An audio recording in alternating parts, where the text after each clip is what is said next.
through with $100 gold.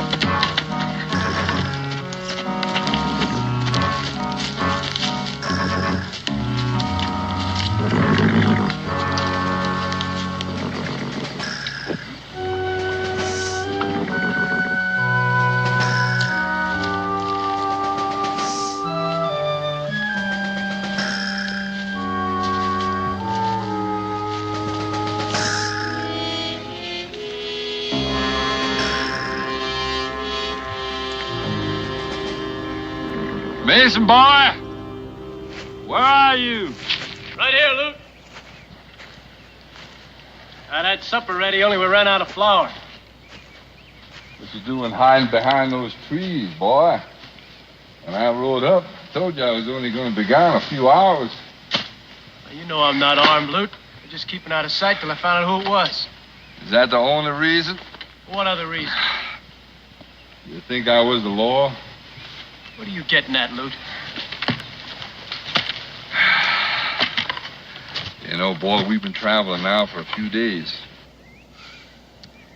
And I picked you up and let you come along with me because I thought you needed help. Just when I was getting fond of you, too. Here I find out all along you've been lying. I never lied to you. You never told me you'd been to sea. You never asked me. You never told me your last name. You never asked me that neither. Well, I don't have to ask you now. Your name's Pruitt. And you want it back in Norfolk for desertion and stealing. All right, Luke. I jumped ship, that much is true, but I never stole. You know a slave called Solomon? Where'd you hear of him? Town this afternoon. I asked you if you knew him. Yeah, he was cabin boy on that ship I was serving on. If anybody stole, he did. I kind of knew you try to put that on someone else.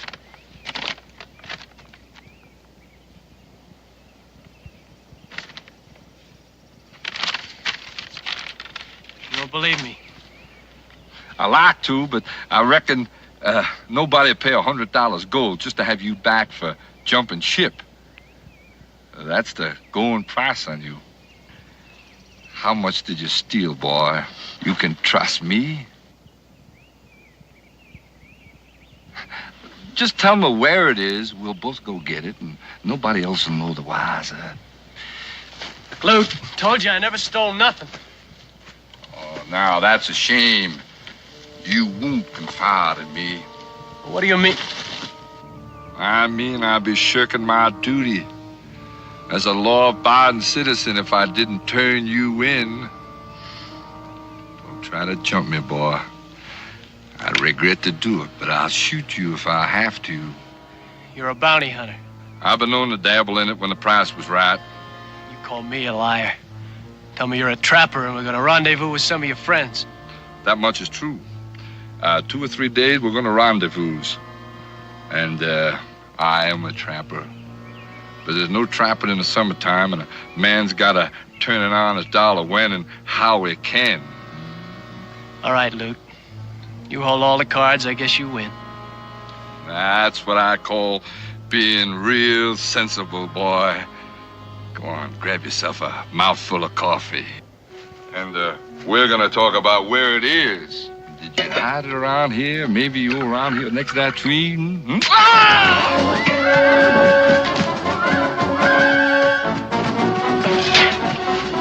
Oh! You shouldn't have done that, boy.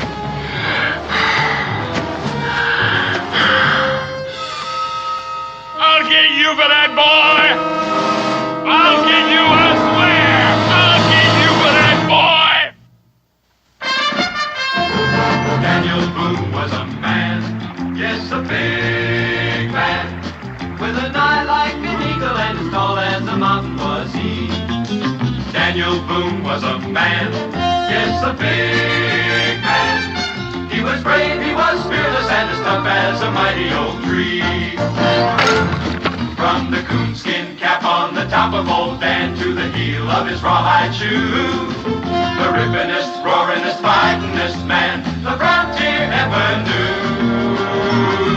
Daniel Boone was a man, yes, a big man, and he fought for America to make all Americans free. What a Boone wanted to do and what a dream come true was he.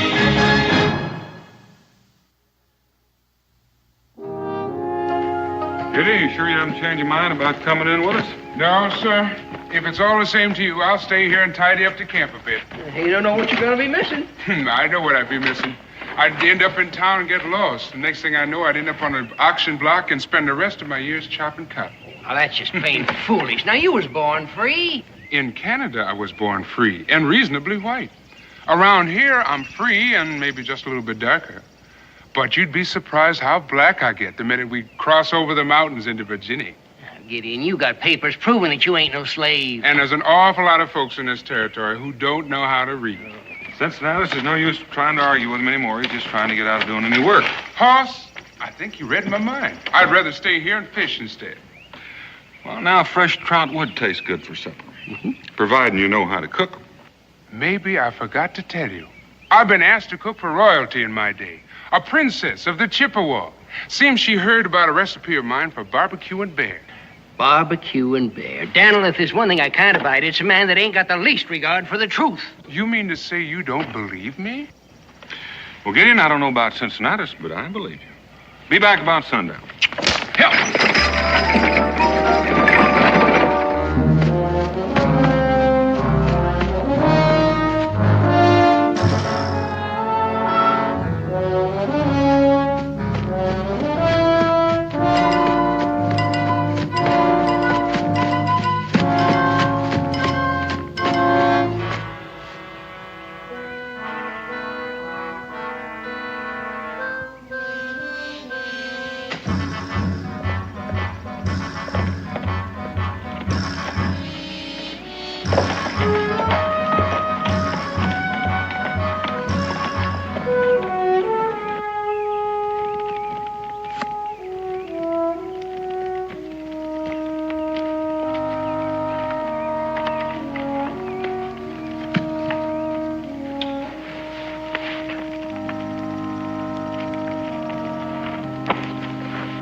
Black man, now just stand still and don't make a move. I don't want to kill you unless I have to.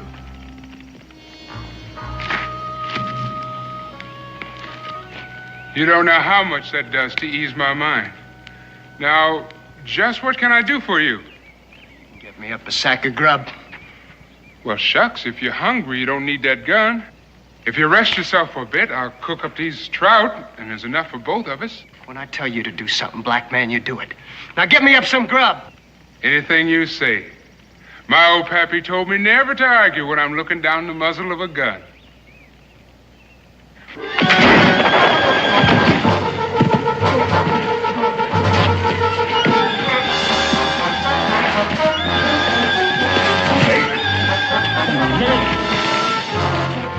All right. Now, maybe we can sit and talk. I don't take real kindly to folks who try and steal from me or shoot me. Drop that knife, black man.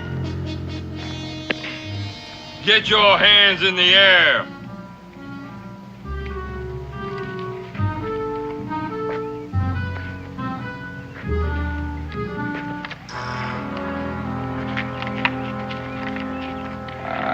Now. Turn around real slow.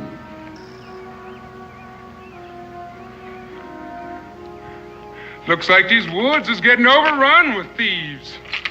Those arms on. before one of you decide to run. And then I'll have to spoil some valuable property. Lute, you caught me fair and square, but you can't chain me up to him. Why not? Because I just spent 6 months in a ship's hold full of his kind, and I don't like the sight or color of him. So, you're a Blackbirder, huh? What's wrong with that? Boy, if you don't know, I reckon I ain't got the time to tell you. Talk like Yo, hey, oh. Pick up them there irons like I said and get back there and put them on. Make sure you put them on your friend Solomon, too. That was nice of you, Mason. You led me right smack to him. I must say, you two make quite a pair. I don't know who you are, and I don't know who this Solomon is, but whoever he is, I ain't him. Don't go pretending ignorance to me. Mason here told me all about you before he cut out and ran on me. I already told you before I never heard of no Solomon, except the one they mention in the Bible. My name's Gideon Choctaw. I was born free in Canada. In fact, I got my papers right here to prove it. Here, you read these papers, mister, and you see just how wrong you are. Don't you pay him no mind, Lute. You're right. His name's Solomon. I came here to meet him. You read the papers, mister. Don't make any difference whether your name's Solomon or not. You'll make a fine price on a slave mark. Lute, you let me go free, I'll tell you where you hid that money. That's what we was fighting about. After all the lying you done to me, I ain't gonna take your word for it. He can't tell you where the gold is, Mr. Lute, 'cause I ain't told him. You admit to being Solomon? Well, I can see there ain't no use trying to outsmart a man like you. I'm called Solomon. How do I know you ain't lying to me? But then we got lots of time to find out between here and Norfolk. Norfolk? That's a long ways to travel, Mr. Lute. It'll take us a while.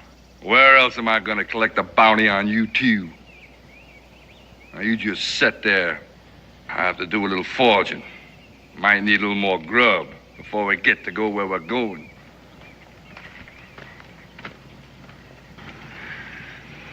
Your name ain't Solomon. I know that, and you know that. But your head-hunting friend don't know that, and just for now, I'd like to keep him in a little doubt. Where do you think that's gonna get you? I'll think of something. Double-cross me if you can. If it's to my advantage.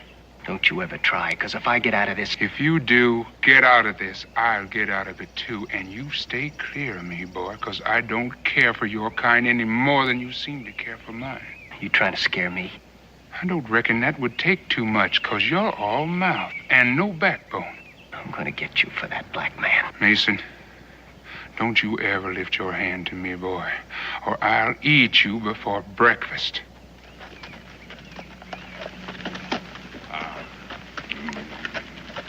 All right, you two, get up.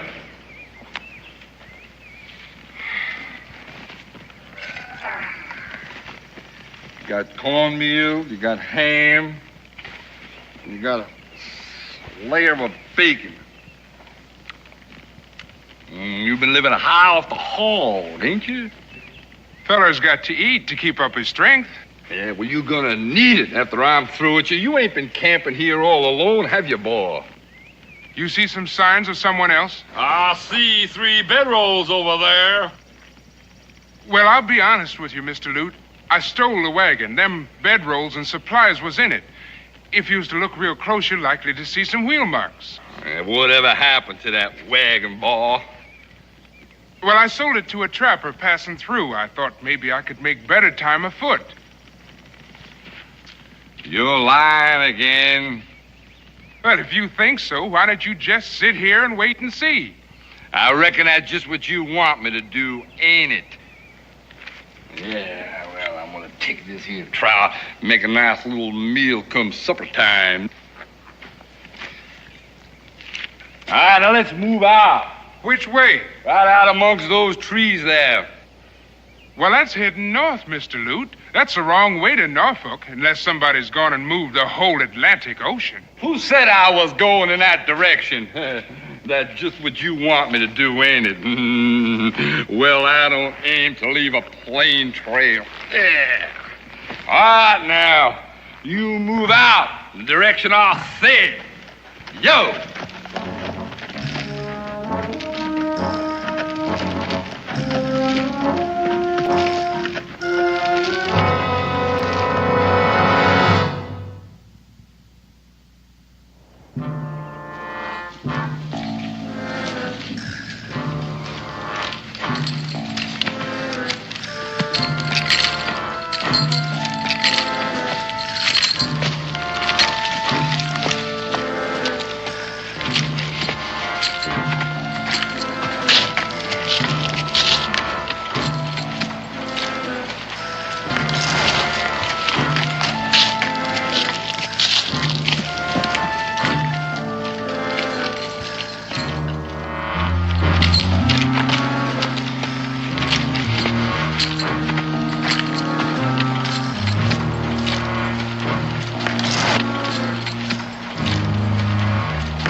Give you a hand? I don't need any help from you. Time might come. And when it does, you'll ask. Now get up on your feet. Here comes the man. What's the boys up to? Now move along. Mr. Lute, this boy's just plain tuckered out. I don't figure he can travel much more, not with night coming on. Don't worry about me, black man. I ain't worrying about you. I'm worrying about me. The way you keep stumbling and falling all the time, you have to break a leg for both of us. We'll move on ahead and find ourselves a place to camp. Come on. Don't seem to worry much about us making a run for it. Now, how far do you think we could run? And how fast with these shackles on? I know what you're thinking. Once we get to Norfolk, you'll figure you're not Solomon, and then you think you'll be free. Your friend Lute already answered that. He'll put me on the auction block. He ain't no friend of mine. He just pretended that till he found out there was a price on my head. Well, how much of a price? $100. It's a nice round figure. I've known men to get sold for less. And I never even done it. Well, let's get along before he comes back looking for us.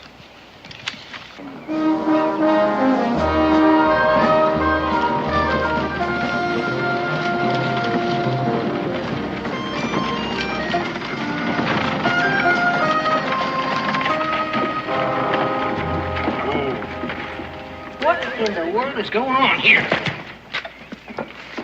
Look at this.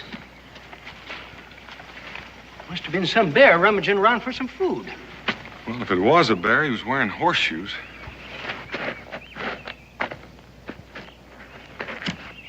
Did you find something, Daniel? Gideon's papers. No. Looks like he was right. There are some people in the territory that can't read or don't bother to. Daniel, I ain't even going to say what I'm thinking. And you don't have to. You study the sign, you can see that there were 3 of them. 2 of them were in leg irons, and one of them wearing leg irons was Gideon. Well, what about the other one? I don't know. Ex-convict, runaway slave. Daniel, we just got to get Gideon back. Otherwise, whoever's got him's going to try and make a slave out of him. We'll get him back. Well, let's get started then. They've headed for the heavy timber. We can't use the wagon. I reckon we better unhitch the team. Daniel, I got over $100 of trade goods in there. And if I lose them, I can get more, but I can't get another friend like Gideon. I know how you feel, Cincinnatus, but we got another problem. It's almost sundown, and we can't track him after dark.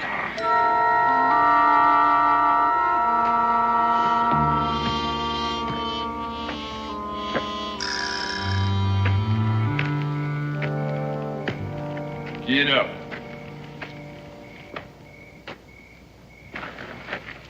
Turn around. You understand, I don't like to do this, but a man's got to get his sleep. And I ain't so sure that I can trust either one of you when I close my eyes. Well, you could hear this chain rattling if we was to even make a move. Maybe I can, and then again, maybe I couldn't. Leastways, I'm not going to be taking any chances. Mason, tie his hands tight. And this ain't going to be real comfortable for you, but it's going to do wonders for my peace of mind. Now, you ain't tying that tight. I said real tight, boy, and you make it tight.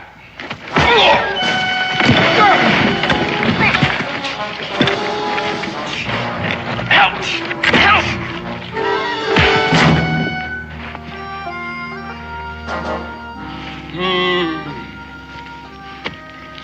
Try that again, boy.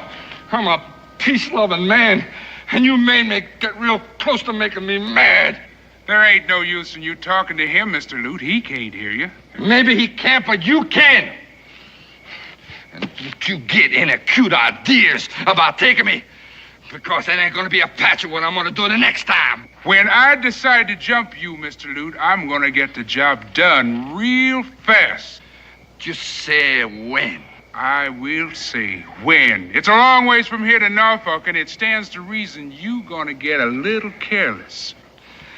Don't depend on it, Bar. Now, you take Mason and drag him to that tree, quick, or I'm going to lose my patience and bust you one right over your head. I like to be a peace-loving man.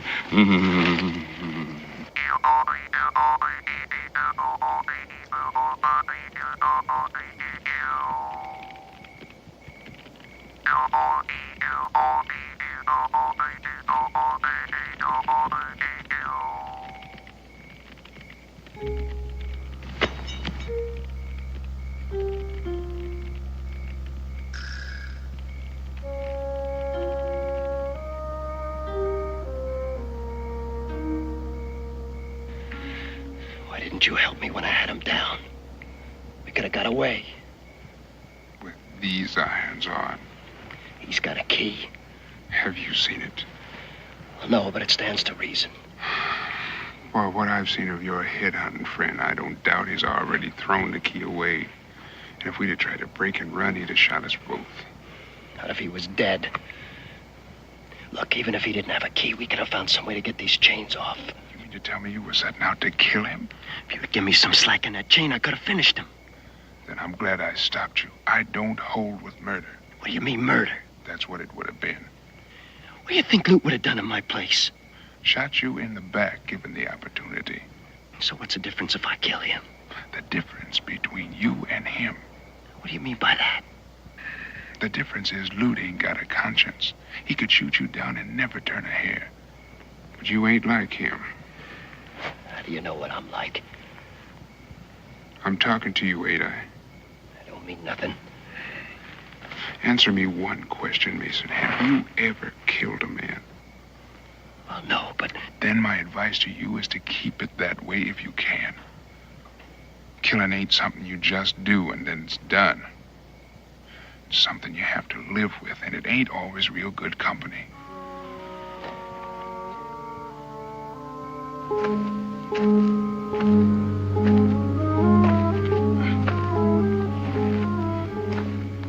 Cincinnatus? Well, Daniel, I thought you were still sleeping. I thought you were, too. Oh, I've just been traipsing back and forth here, worrying. Well, why don't you do your worrying tomorrow and get some rest? We might have quite a ways to travel. Daniel, I just hope we ain't too late. Well, Cincinnatus, look at it this way. If anybody was going to sell Gideon, they wouldn't be about to hurt him. And they can't travel very fast in those chains. We'll catch up to him in time. I just feel in my bones that we should have taken right off after him. Well, now, if we had, some of those bones you're talking about might have been busted up by this time out there in the dark. Now, get some rest. I reckon you're right, Daniel.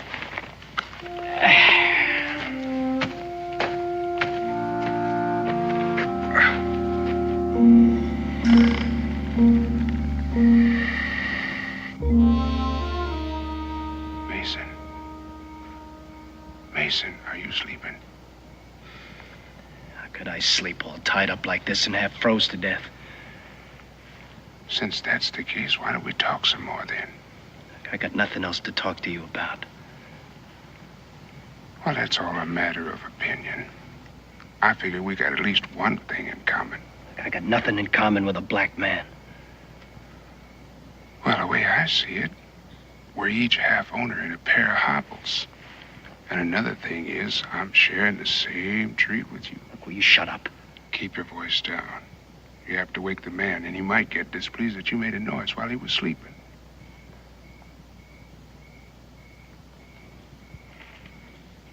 Is it just me you don't like, or is it my color? That's your color, for one thing. That's interesting.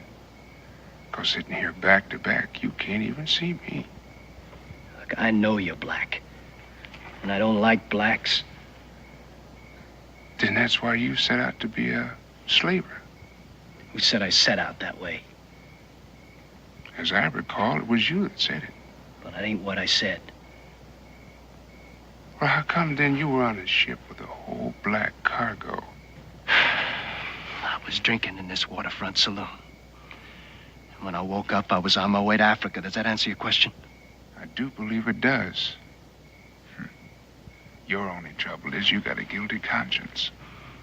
Well, if Solomon hadn't stole that money, I wouldn't be in trouble. And Solomon was black. So you got to hate me for it.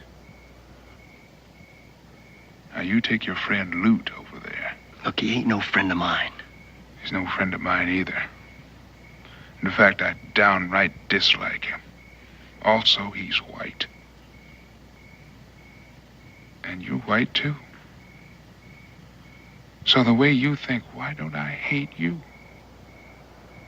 I thought you did. I could learn to if I set my mind to it. And if you keep on the way you started out. You said your name's Gideon? That's what it said in them papers Mr. Loot chose to throw away. Will you stop saying Mr. Loot? Call him by his right name. Let me tell you something, Mason. At one time in my youth, before I got domesticated, it was a well-known fact I could out-cuss any man in Canada. I remember the words, and I'm still cudgeling them in my brain. But I can't for the life of me figure out how to call anyone like Mr. Loot by his right name.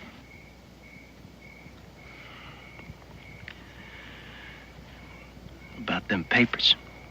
You know, if you don't get them back, you can prove you're free. Are you worrying about me?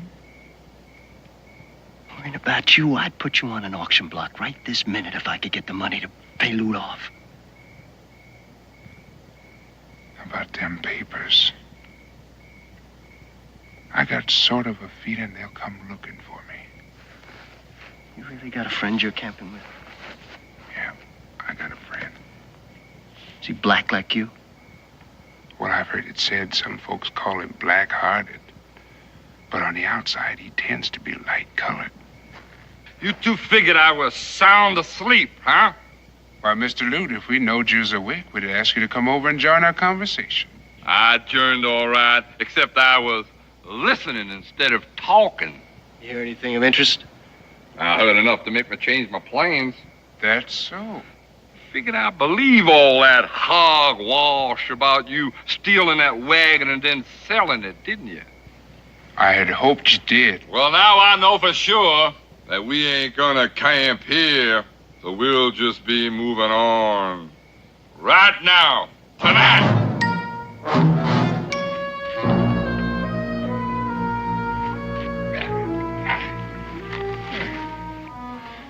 You're not the most stupid man. I never saw a black man was smart anyway. You think I did wrong then? At least you could have looked to see if he was awake. How good your friend's gonna do us now? Mason, a man can't look both ways at once. And it stands to reason, if he's looking back, he ain't likely to see what he's walking into.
All right, why don't you set yourselves down a bit?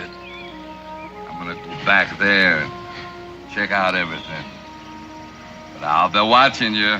Don't forget now.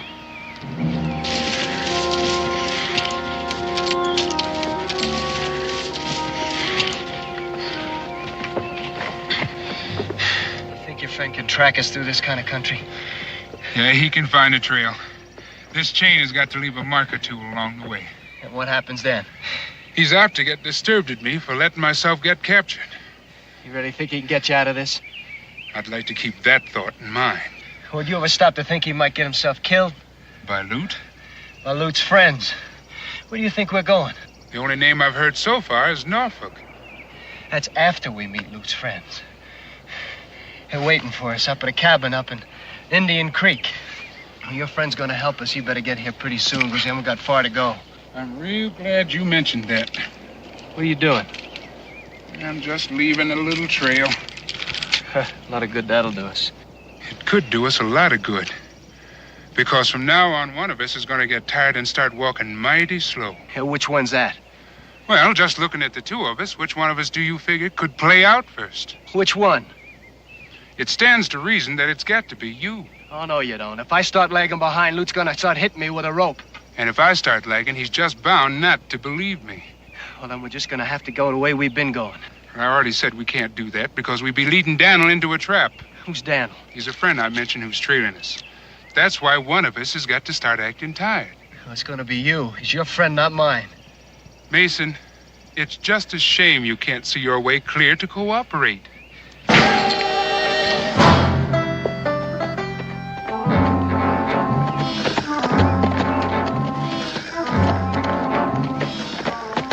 You two boys, get up.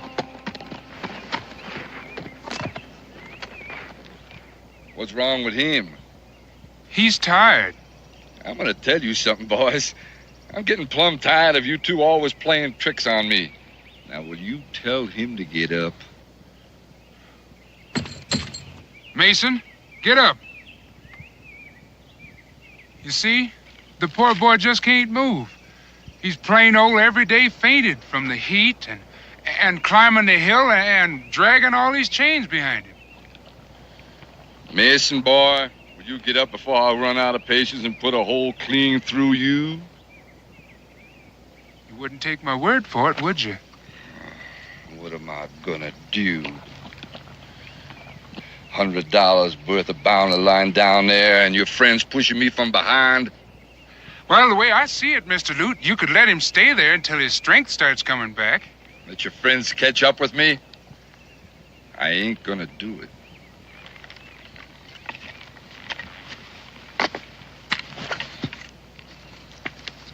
Now you lie down there and turn around.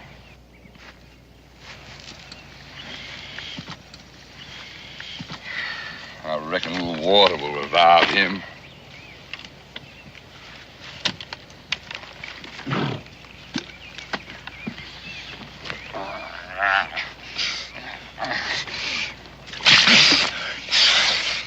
It'll bring him to, all right, but I don't think it'll keep him moving. This boy just ain't cut out for traveling like this. You got a better way? Well, if you was to unlock these irons and let me carry them, we could make a whole lot better time. How come all of a sudden you're helping me now? I ain't trying to help you. I'm trying to help me. Walking with these irons is bad enough without trying to drag him at the end of them. How about your friend? It don't matter one way or another if he catches me.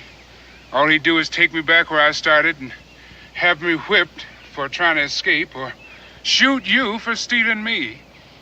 You know what I think? I think you're lying. I think you're trying to play tricks on me, and for your own good. I ain't gonna let you do it. Now pick him up. Huh? I said pick him up, and let's move on.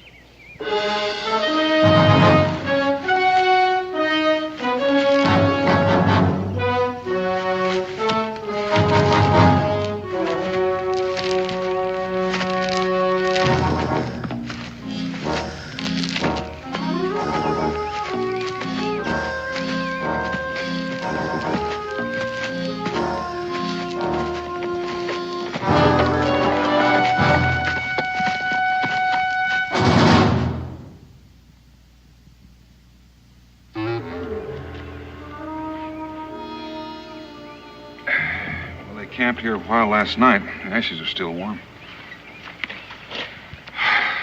We may just catch up with him tonight, but if that slaver figure's worth tailing. Well, why should he think that? He's got to figure out that Gideon wasn't camped alone and that sooner or later we'd come after him. Well, which way do you think they're headed? We're never going to find out standing here. Come on.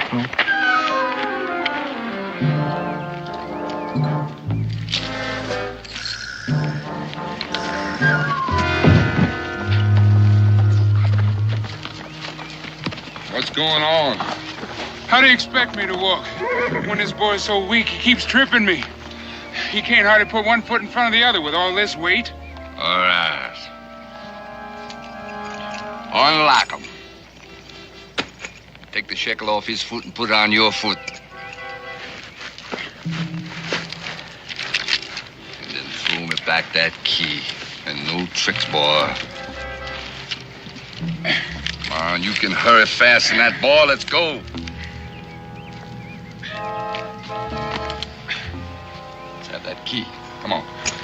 All right, I'll take this rope, tie his hands good and proper.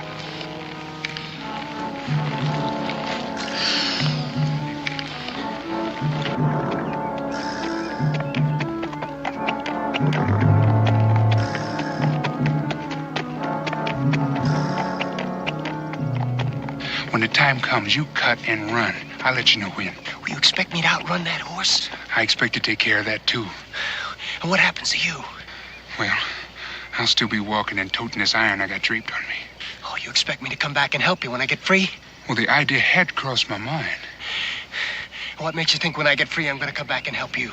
Well, neither one of us will ever know that until the time comes. Will we? What are you two talking about? Just passing the time of day. You're plotting against me, ain't you? Thinking up some plan to get away, right? Why, Mr. Lute, why would you think that? Why, Mason here's so tired I don't think he could run. And besides, he wouldn't want to be out here in the woods all by himself with both his hands tied. And as you can see, I couldn't travel too far or too fast with these chains on. Now, you listen, Blackbird, and you listen good. I ain't about to kill Mason. He's worth twice as much as you are. Besides, he's white. You give me trouble, I don't mind killing you. Now, move out! Quick!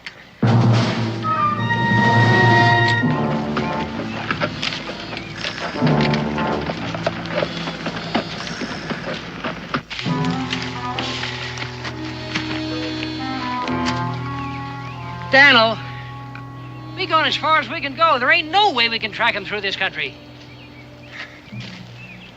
They've been bearing to the north. So I reckon we might as well go in through that gap. Well, if they didn't go that way, it might take some time before we can pick up their trail again. Well, if they did, if I know Gideon, he'll find some way to leave us some kind of sign. Yeah. Come on.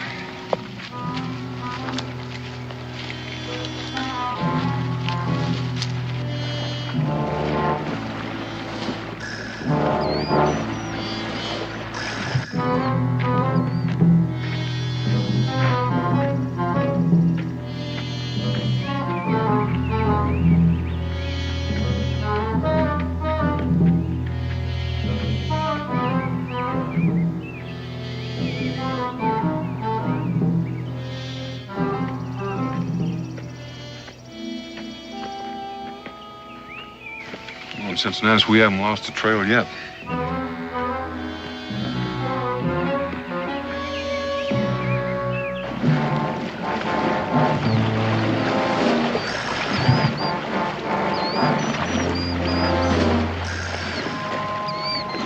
Hold on there. I reckon we've been waiting long enough to give somebody trouble if they've been tracking us.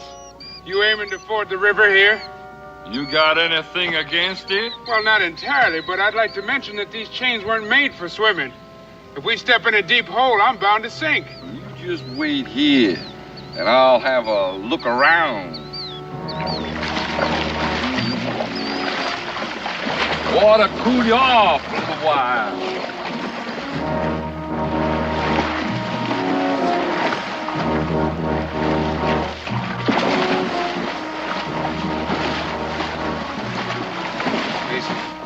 I think the time has come.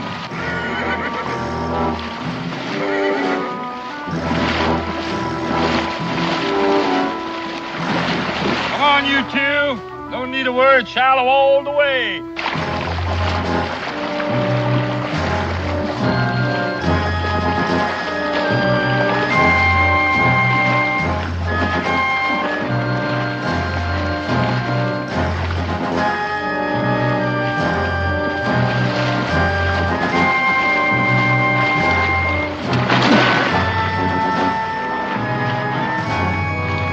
Hey, what's wrong there? Run, Mason, run!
Daniel, you reckon they crossed over here? I don't know. It's a good bet they took to the stream to throw us off the trail. That ain't gonna help much. You reckon they went upstream or down? That's a good question. So far, they've been angling downstream.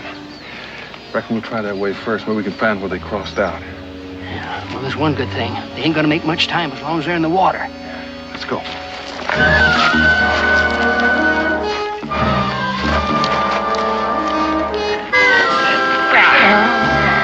What I should have done was let you drown instead of dragging you to shore. Only drowning is too good for you. Besides, I gotta get my money back. You already cost me $100 on the hoof and made me lose my horse. At least Mason got away. He did, but if you figure he's gonna come back to help you, you better think again. He's not the kind. Turned on me the way he did after I befriended him. Besides, I wasn't gonna turn him in unless he wouldn't tell me where he hid that money that he stole. He didn't steal it. How do you know? He told me. And you believed him, just like you believed that he was gonna come back and help you. I reckon that's up to him. I reckon it is. And I reckon you're not as smart as some dumb animals that I know. That may be true. But I was smart enough to outthink you. You go trying to urge me to kill you right here and now. Besides, I gotta get that money that I lost. You ain't never gonna get it back, 'cause you ain't never taken me in. The first chance I get, I'm gonna lift your scalp. Don't you go threatening me.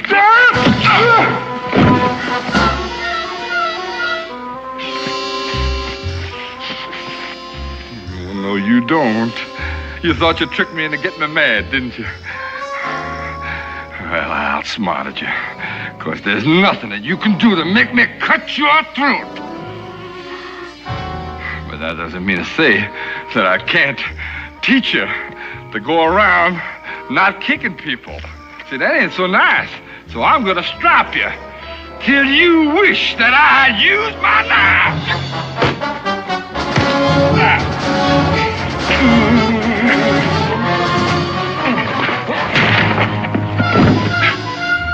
Come on, boy.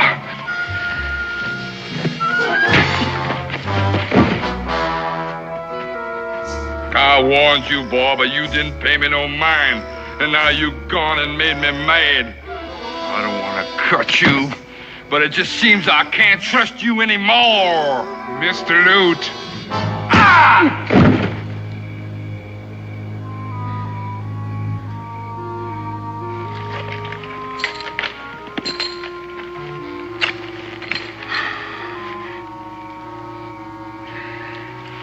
You all right, boy?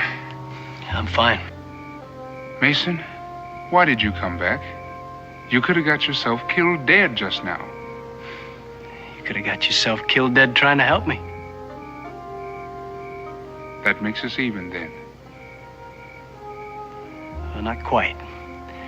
There's one other thing. Get him.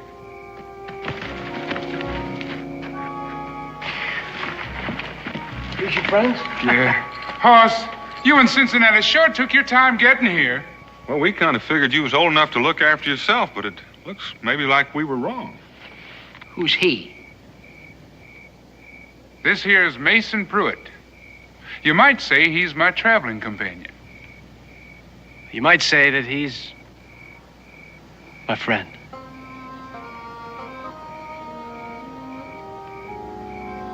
Well, that's the other thing. Well, if you're a friend of mine, why don't you cut me loose so I can start explaining how I come to get myself tied up like this?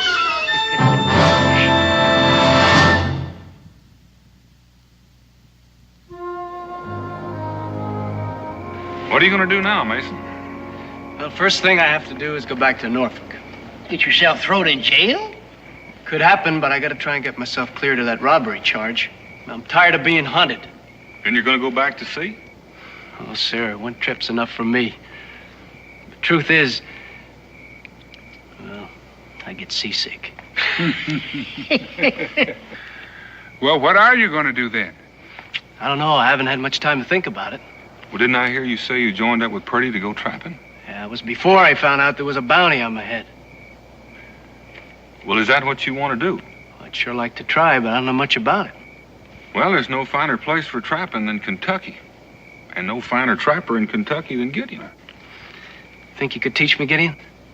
You're stubborn, and you're awful slow to learn. But I could try.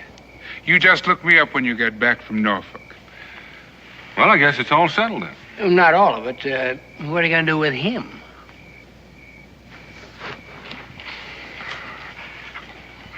What you gonna do with that now, Mason boy?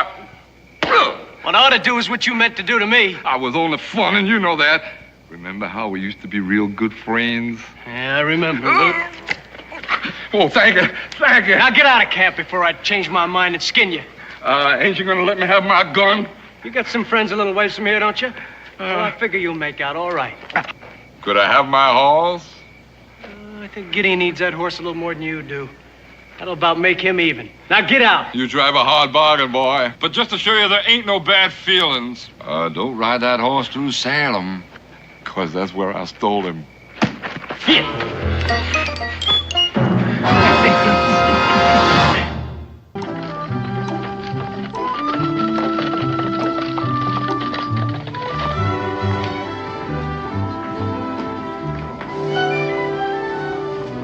Oh, Mr. Scott. A letter just arrived for you by special messenger.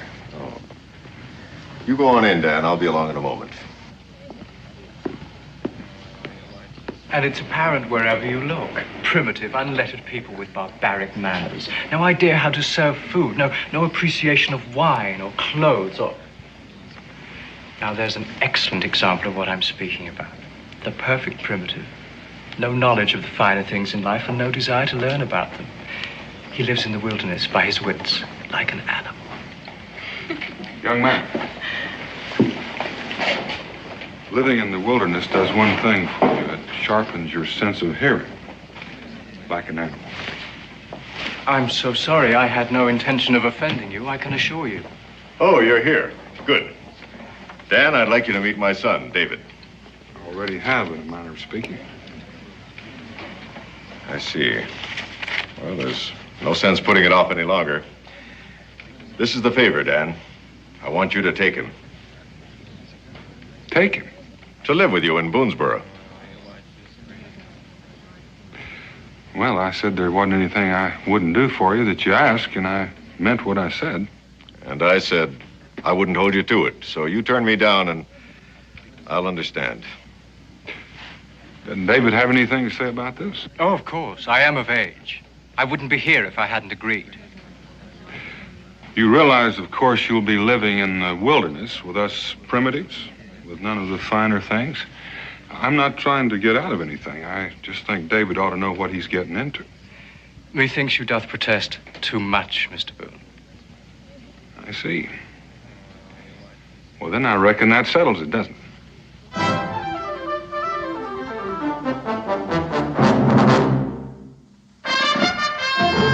Daniel Boone was a man, yes, a big man, with an eye like an eagle and as tall as a mountain was he.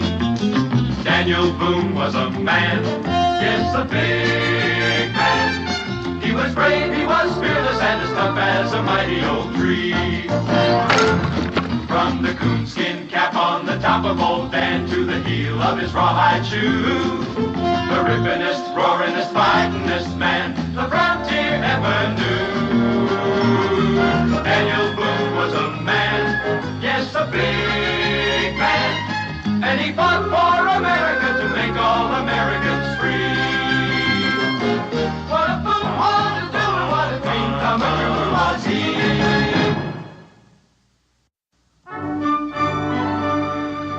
Now that it's all settled, Bill, do you mind telling me why you wanted David to come and live with you? Now that it's all settled, no. David, as you can see, is a fop. An overeducated dandy who's never had to earn a dollar in his life. Forgive me, Father, but it's not possible to be overeducated.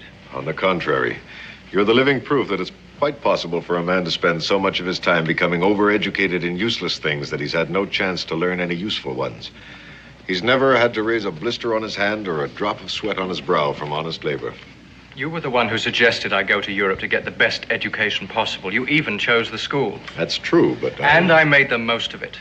I had no opportunity for honest labor, and I didn't need it then or now. Mr. Boone, in my opinion, this whole idea is a scandalous waste of time, yours and mine. But he has agreed to humor me. Have you any notion in particular of what you want him to learn? Yes. I want him to earn the things he now takes so lightly for granted. I want him to learn what it's like to bend his back over a pick and shovel, to fell trees and cut and shape them for a house, to walk a 60-mile trap line in rain and snow, to shoot his food and skin it for the clothes on his back. I want him to learn what life is all about. Yes, but you see, Father, that is not what my life is going to be about. I don't intend to ignore 12 years of education. I mean to use them. Well, I think your father has a point, David. I think maybe your education could stand a little filling out. There is nothing that cannot be learned from books, Mr. Boone. Well, now, I doubt that. I don't think you could find any book that says that. Besides, this conversation is quite academic. I have agreed to give up several months just to keep my father happy. Do you think that's long enough, Dan? Well, you can learn a lot in a short time if you want to, and nothing in a long time. I think it's up to David. Oh, no, Mr. Boone, it's up to you. You see, I am just an empty vessel waiting for you to pour some of your precious knowledge into me. I even intend to humor you, within reason.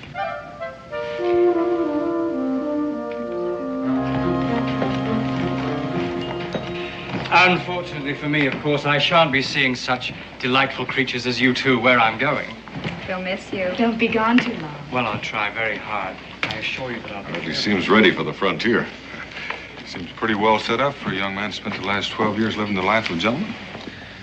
Dan, I don't want you to hold back. Treat him as you would any other young man. And don't be afraid to, well, make it as difficult as you think necessary. Within reason. Of course, I leave that up to you. He's made of good stuff, I'm sure of it. Mr. Boone, if you're ready, I'm sure I am. What is that? Paints, brushes, canvas, sketch pads, and charcoal. David fancies himself an artist. Correction, Father. I am an artist, and a very good one. Well, I'm sure you are, David, but, well, we've got a long trek in front of us, and since you're new to the frontier, you may just find it difficult to propel yourself. Mr. Boone, I agreed to subject myself to this puberty rite to prove my manhood according to my father's antediluvian notions. But I did not agree to waste all of my time. I will not forego my art, not even for 2 months, and nothing that you can say or do will force me to do so. All right. There's some things a man has to learn the hard way. Oh, my badge of courage and virility? Well, you might find that it might come in handy before we get to where we're going. See you in about 2 months. Without fail. Goodbye, son. Dan Boone's the best man I know. Follow his lead and you can't go wrong. I follow my own lead, Father, and I haven't gone wrong yet.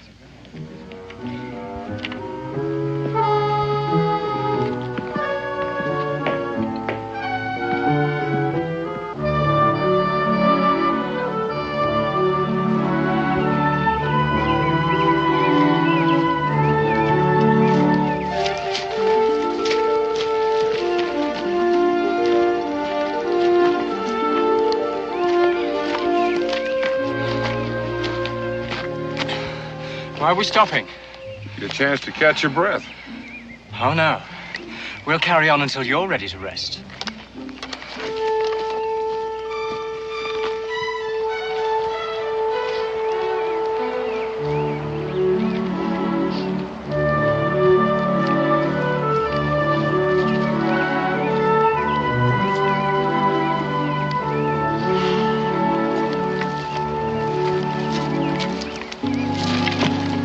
Now why are we stopping? Because I'm ready for a breather and a little food.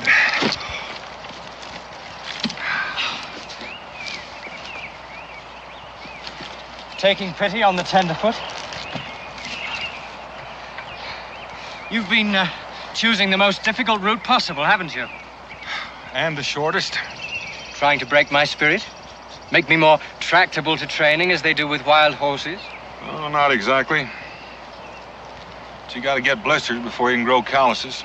Sometimes the hardest way is the easiest way in the long run. Now tell me, Mr. Boone, is that part of your homespun philosophy? That's what you want to call it, but it's a fact. David?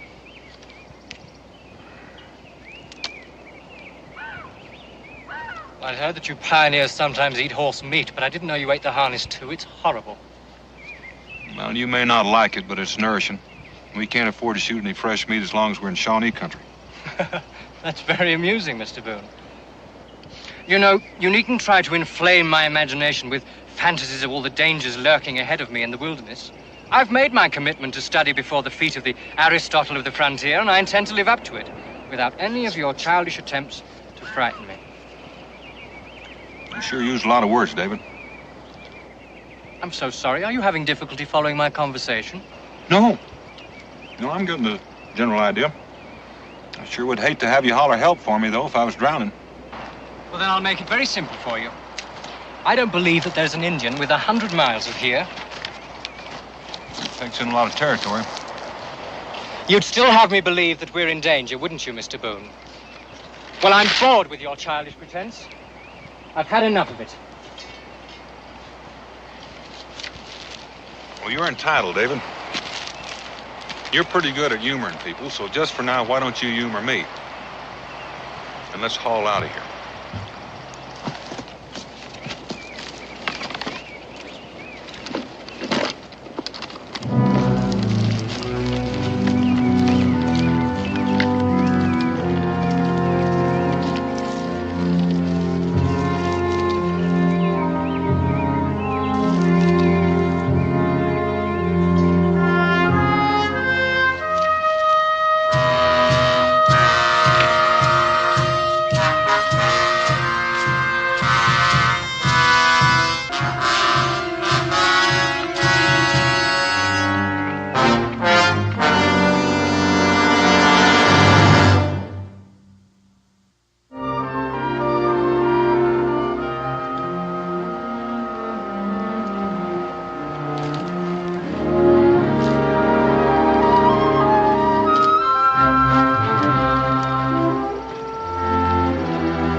Your trap line? It's been part of every year in that valley. The site of my voyage backward in time, to find the skills made obsolete by the advance of civilization. That's a good thing some of us still know how to trap. Otherwise, how would you civilize folk buy your furs? Touché, Mr. Boone. I admit to being curious, David. About why I agreed to subject myself to this nonsense? Since you seem to feel that way about it. Well, perhaps I don't want to be cut out of my father's will. You see, he's become a very rich man. That had crossed my mind, but I don't think that's the real reason. All right. It's rather simple, really. My father's been very good to me. And although he's a little misguided in this, he means well. Misguided? You think you're smart enough to pass judgment on him? He's still rather a child, isn't he? Is he? Well, now, does a mature man still cling to romantic notions of his youth? Bill Scott is as much a man as I've ever known. And what he remembers and wants for you is an appreciation of life that can only be learned by experience. And speaking of experience, I better teach you how to use that rifle. You see this pine cone? It could save your life.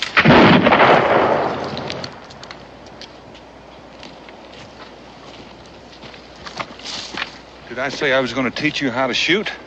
Ah, you see, I forgot to tell you, Mr. Boone. I attended Sandhurst for a while. Oh, now, in case you're not familiar with it... It's a military college. Now, is there anything else you forgot to tell me? Mr. Boone, I'm afraid I haven't been quite honest with you. You see, when my father first proposed this wild experiment, I decided that I would shorten my apprenticeship by doing some research. Now, I will grant you, there aren't many textbooks available on trapping beaver, hunting bear, building cabins, and other skills related to a wilderness. But I must confess that I have managed to digest the ones that I could find quite thoroughly, and I think that you will find me very knowledgeable on any project that we might decide to undertake. That's very interesting, David. Thank you. Of course, I realize it does sound a bit smug, doesn't it? But, well, look, I could give you a pointer on the way. I mean, there's nothing like practical experience, now is there? Well, it does come in handy now and then. What is it? Shawnee, I reckon. Oh, Mr. Boone, I don't see any Indians. Come on, David. Mr. Boone, aren't you being a bit ridiculous? This is no time to stand around and argue. Now, Mr. Boone, I think this is one of your backward jokes. It is not a joke. And I don't intend to be a victim of it. David.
They passed here. Short time ago.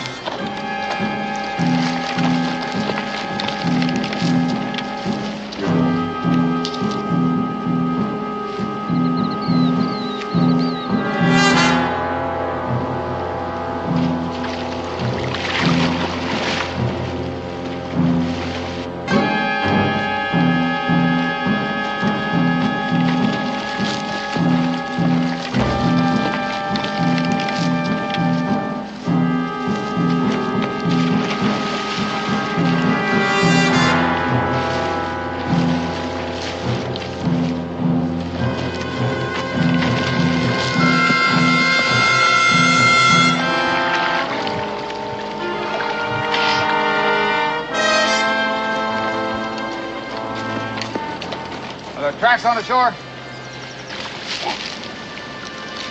The trail leads to the water. You go downriver, we'll go upriver.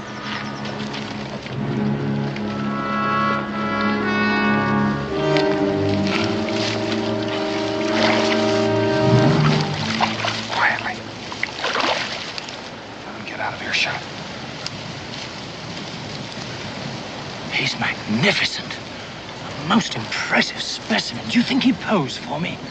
Long knife? Well, he might trade you even. A little of his time for your scalp. Well, if they're on the warpath, why did they have a woman with them? The long knife happens to be the son of a Shawnee chief. When he left his father's tribe, he left with a handful of followers. Might be he's looking for a new place to light. Well, what did they disagree about? About killing pale faces. The old chief was dead set against him. Mr. Boone. Well, I think I owe you an apology. About the Indians, I mean. Well, I reckon that makes us even. I owe you one for hitting you, but there wasn't any time to argue. Well, under the circumstances, I accept. Let's go.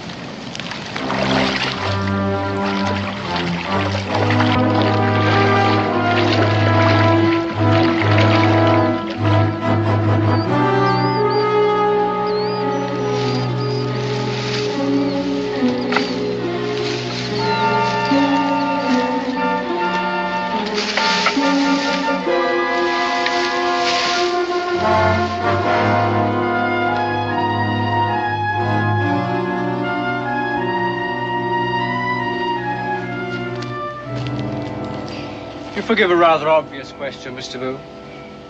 I mean, a very short time ago, we were running for our very lives from angry savages, and yet now you sit terribly calmly, build an enormous fire, and cook some fish. Well, I mean, is there some sort of an unspoken truce that takes effect at sundown? That's pretty good, David. But that's not exactly the way it is. A human sanctuary? How curious. Well, you see, Long Knife's father's a chief, and he owns this land. And they had a falling out, and Long Knife swore never to set foot in this territory again. Could you draw me a map of it? Well, not even a good artist could do that. Here, let's see. That's Thank you.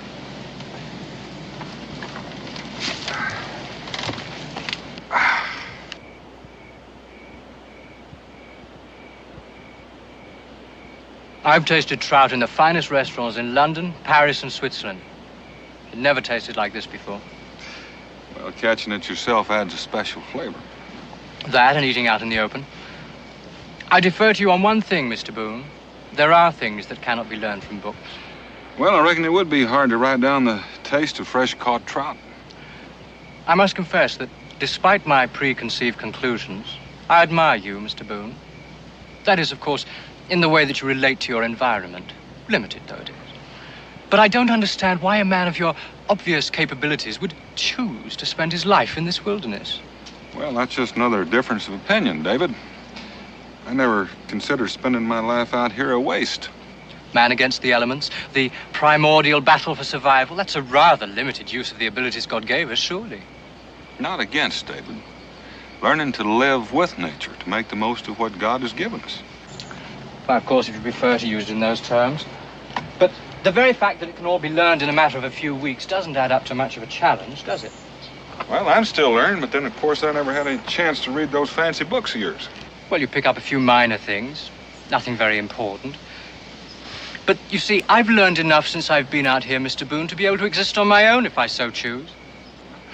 Aren't you forgetting all you knew before you got here? Well, they help, of course.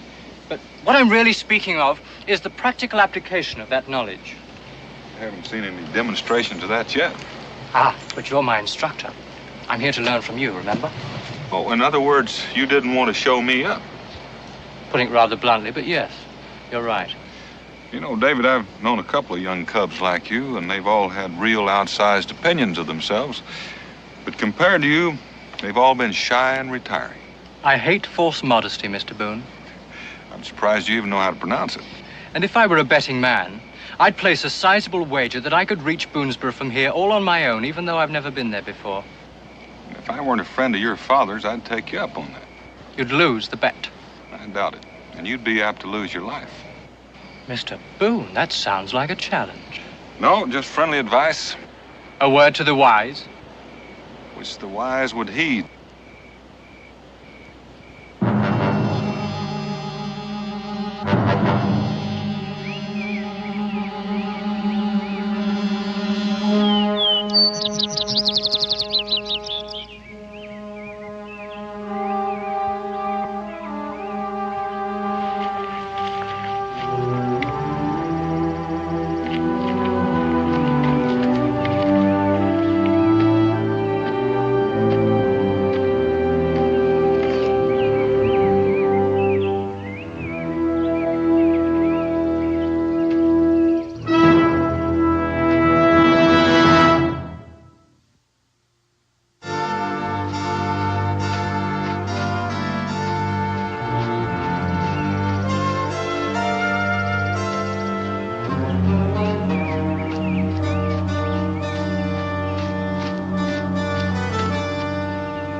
David. David, are you all right? Oh, my stomach. I know, you've been poisoned.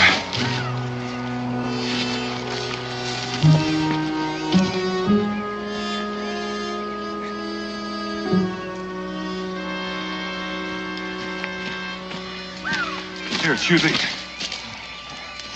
Chew them. Chew them up. Swallow it.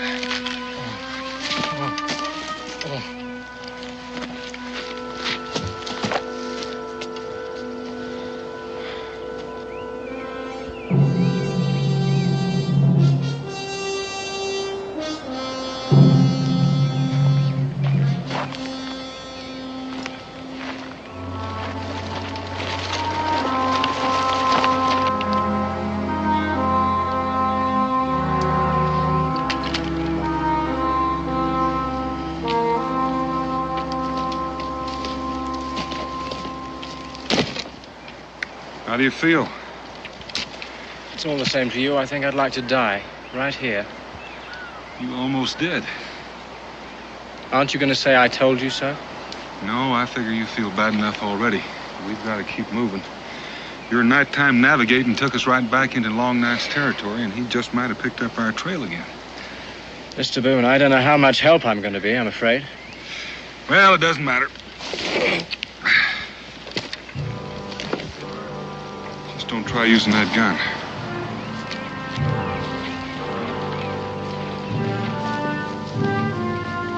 Welcome to our camp, Long Knife.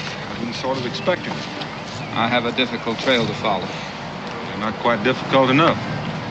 Now that you've found us, what can I do for you? This your friend? He's the son of a friend. That's my picture. How did he get it? I suspect we found it wherever you left it.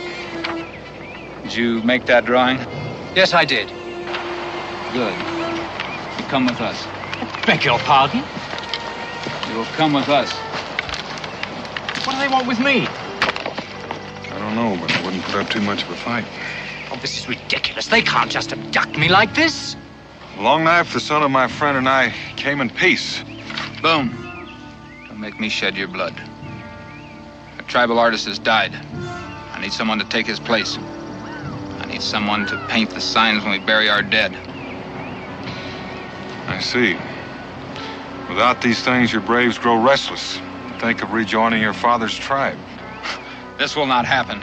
He will come with us. He'll be one of us. Oh, now, just a minute. Long Knife, you just can't force a man to become a member of your tribe. We have ways. But I'm responsible for him. I can't let you take him. I've brought a woman who's agreed to be given in trade for the good of our people. I have a woman, Long Knife. You know that. Use her as a slave for the father of this one.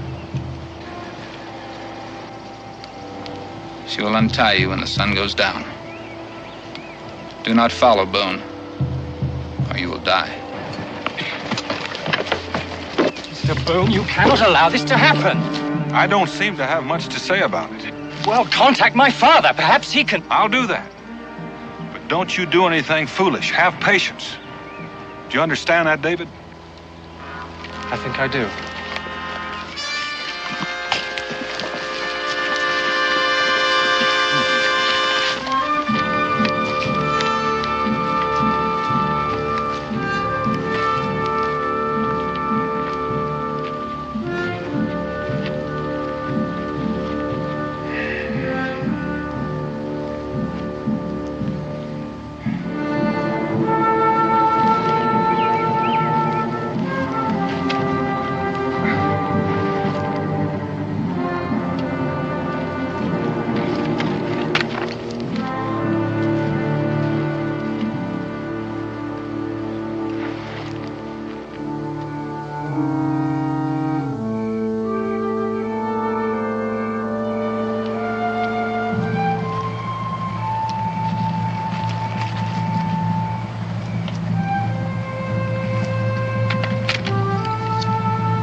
How you going back to your own people?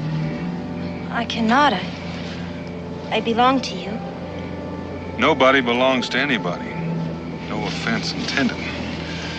But I cannot go back. I've been given in trade. It's a matter of honor for me and for Longknife.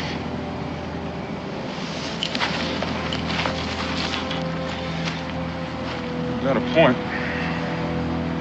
You are my slave. You gotta do what I tell you. Fine. You come along with me.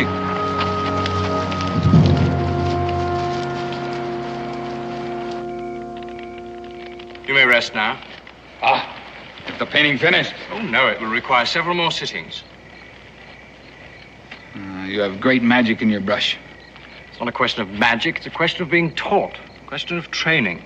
Where did you learn such magic? In a school, across the ocean. The ocean? Across the big water. Far from here. Yes, well, anyway, that's where I learned to paint. This painting gives me strong medicine. Stronger than that of my father. I will become the chief of all the Shawnee. Oh, I think you're attaching a little more power to this painting than really exists. When this painting is done, you will teach me the magic. Oh, I'm afraid I can't stay that long. You will stay. You will become a blood brother to the Shawnee. My people will become your people. Now, I'm sure you intend that as a great compliment, and I am deeply flattered. But I don't really think I'm worthy of such an honor. And the plain truth of the matter is, I have no desire to become your brother. To become a Shawnee is a great honor. Oh, I'm sure it is, only... You dare to insult our ancestors? No, I don't wish to insult.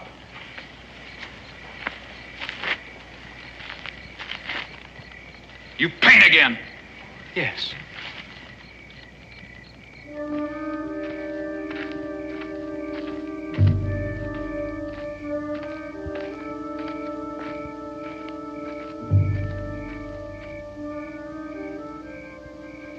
You'd like to rejoin your people, wouldn't you? I cannot. The way things stand, you belong to me. And as long as you belong to me, you'll obey me. Do you understand? Yes. Come along with me.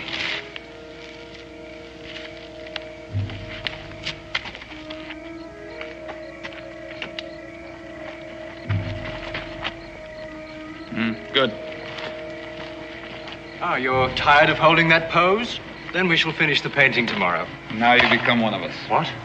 Ready for the ceremony. Why don't we just finish the painting?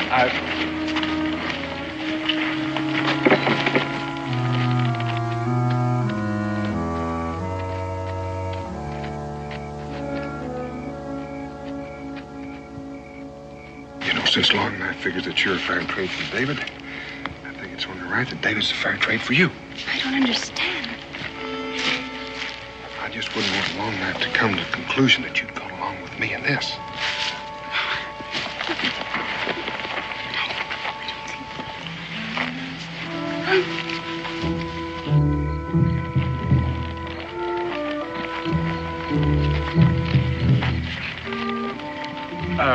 I have read several books about the more common Indian rituals. Am I permitted to ask which one of these I am to be subjected to? Is it the hot knives or the rawhide thongs? You'll learn for yourself. This is a test of your manhood, your fitness to become a blood brother. Look, you don't understand. I don't wish to insult you, but... You don't choose to be our brother. You choose to be our enemy. What if I don't measure up? Supposing I'm not strong enough, not brave enough to survive the ceremony? That would be very bad. Tell me, is it a customary part of your ceremony to be tied up like this? Does it not question a man's courage? Soon you'll be untied to run the gauntlet. Run the gauntlet? It's our first ritual. Since there's but 8 of us, you will be allowed to run it twice.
Drink. What is it? It's the wine of courage. Yes, but what's in it? Oh, many things. Many special things. Now drink. Prepare yourself now. The ceremony will begin.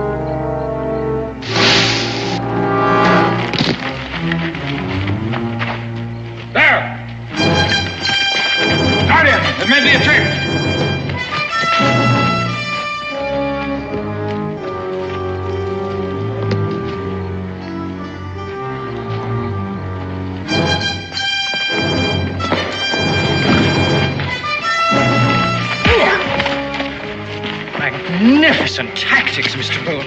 Let's get out of here. Won't they follow us if we run? They'll kill us if we stay here.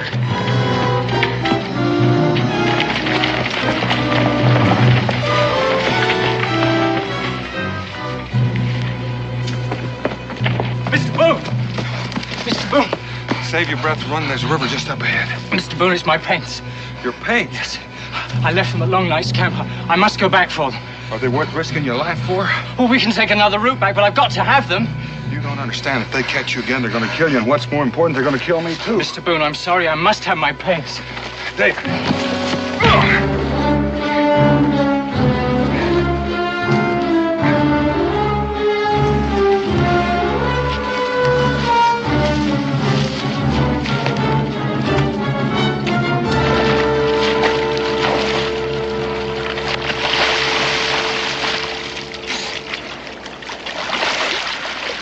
Mr. Boone, you struck me.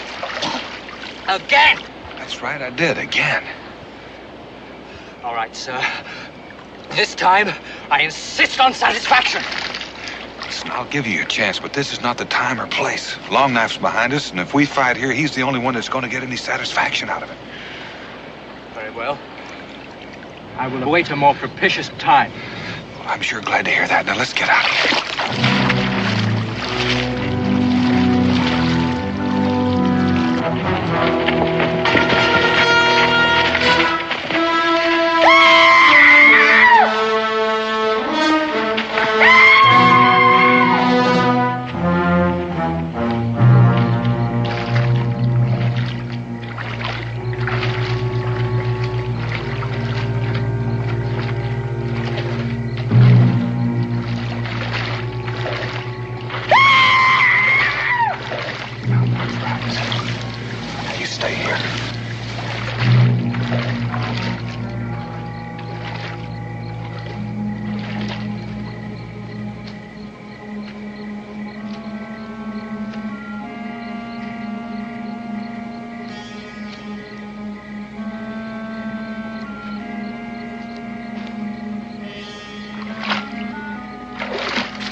Turn for what? Take a set of tracks up in the grass like I did. Oh, look, why don't I just hide somewhere and perhaps you could lead them away?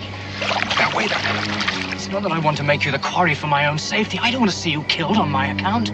Besides, you can outdistance them alone. Well, you do like I asked. Don't you think Long Knife can tell the difference between two sets of tracks and one? Yes, I should have thought of that.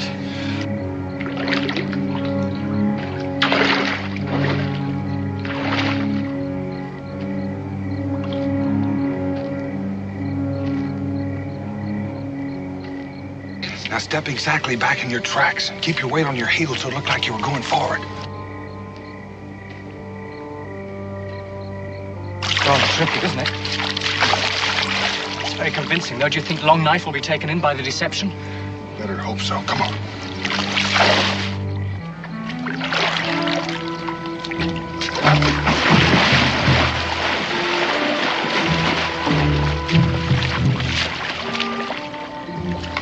left the water here. Tracks lead up to the dry grass. Boone is smart. He knows that I swore never to set foot on my father's land again. He'll take refuge there. Your father's land right there. You four go this way, the rest will go this way. We'll search for him across the water. Boone is like the fox. He'll lead the hunt one way, then go another. Go now, we waste time.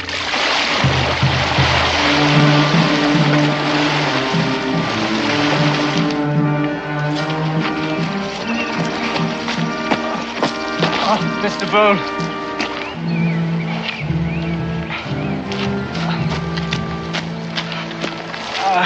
How much further do we have to go? Too far if we're going to travel at this pace. Long Knife's a lot smarter than I gave him credit for. He's following us like a hound after a raccoon. At least there's only 4 of them. That gives us a chance. A chance? Sooner or later, they're going to catch up with us. So we'll pick the time and the place.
David, for saving my scalp.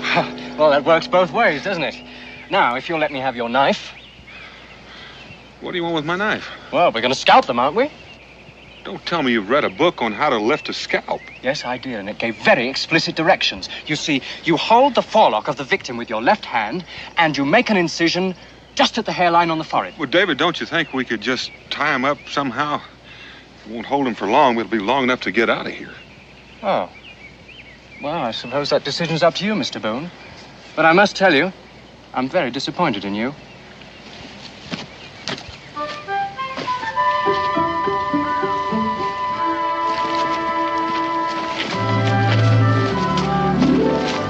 Mr. Boone, aren't we traveling in the wrong direction?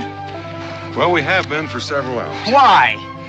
Well, it's a long way around, but it sure saved our hides. How? Take a look.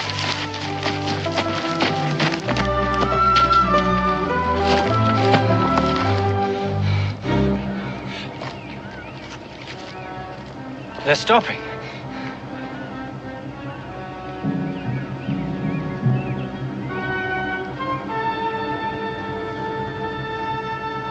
The boundary line. We've made it into neutral territory. Does that mean we're safe? Another day's travel, we ought to be in Boonesboro.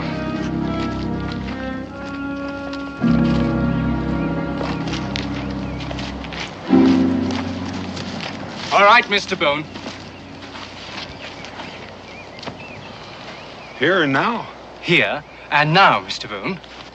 Why don't you take a little time and get your breath? Oh, I am sufficiently recovered, thank you. Besides, it will help to balance the advantage of my obvious youth. I mean to be very fair about this, you see. Oh? What's going to balance my advantage in size? My superior skill. Mr. Boone, I hate to do this, but my code demands satisfaction. I see. Well, what if I tell you I don't know how to fight your style? That's exactly what I'm counting on, Mr. Boone. It's no good trying to talk your way out of it. I insist on teaching you a lesson. Would it make any difference if I told you I don't want to fight you? Well, you were quite willing before when you struck me without warning. Well, you know why I did that, David. Mr. Boone, I have no intention of changing my mind. We will fight until one of us is unable to rise to his feet. What a waste when we have so far to travel. Why don't I just apologize and we'll let it go at that? Don't patronize me, Mr. Boone. You defend yourself. You will see that brute force is no match for the science of fisticuffs. Science, Mr. Boone, the wave of the future. Well, I reckon so, David, but we're not in the future yet.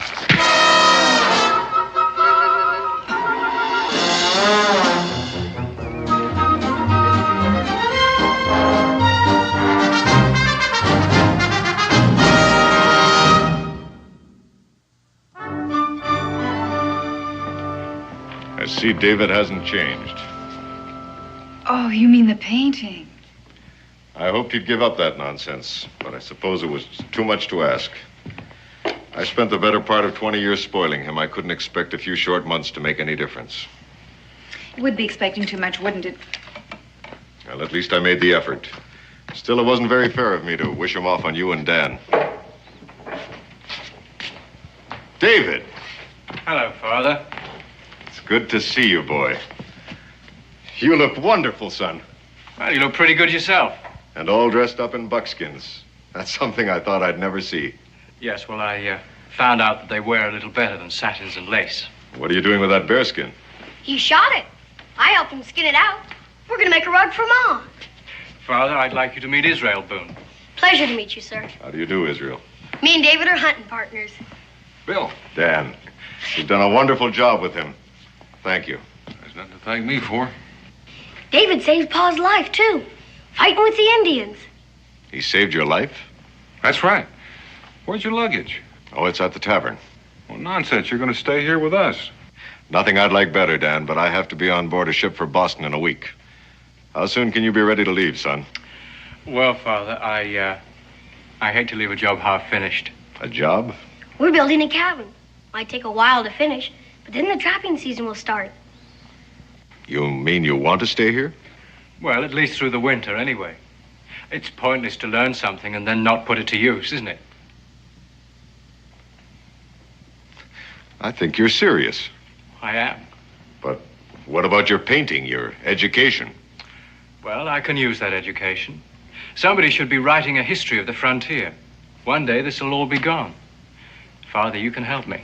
You send me some supplies from Salem, and I can keep track of it on canvas, too. You haven't said anything, Dan. Well, I reckon you know what I'm bound to say. I think it's a fine idea. Besides, David said he'd teach me how to paint. That'll take a while. I knew it was too good to be true. You better watch him, Dan. You'll be making a dandy out of Israel, too.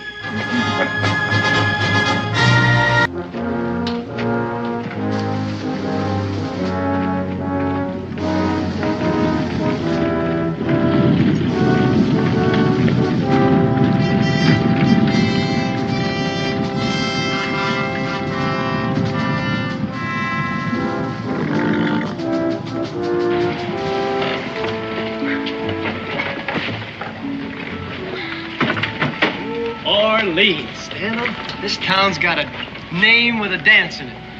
Business, Mason. We're here on business. People sure in a hurry down here. So should we be. Get these birds in here and start haggling with Trader Jacques. And then? Get out and get home. This town chews your kind alive. Yeah, ain't that wonderful?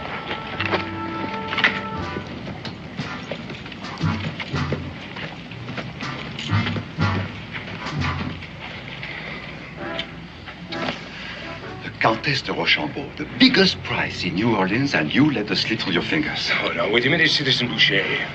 I found out she was in New Orleans, huh? I was the one who discovered she was aboard the refugee ship, huh? And what does that all add up to if we don't find her?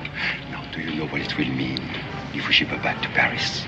Robespierre would hand us New Orleans on a silver platter. We'll find her. All right. You take this street, I'll go the other way. Presenting The Rage of Paris, a toy everyone can enjoy, be you 6 or 60. Every Republican home should have one. Citizens, the nobility of France has gone wild over this little instrument. King and queen, dukes and duchesses, one and all, have lost their heads to Madame Guillotine.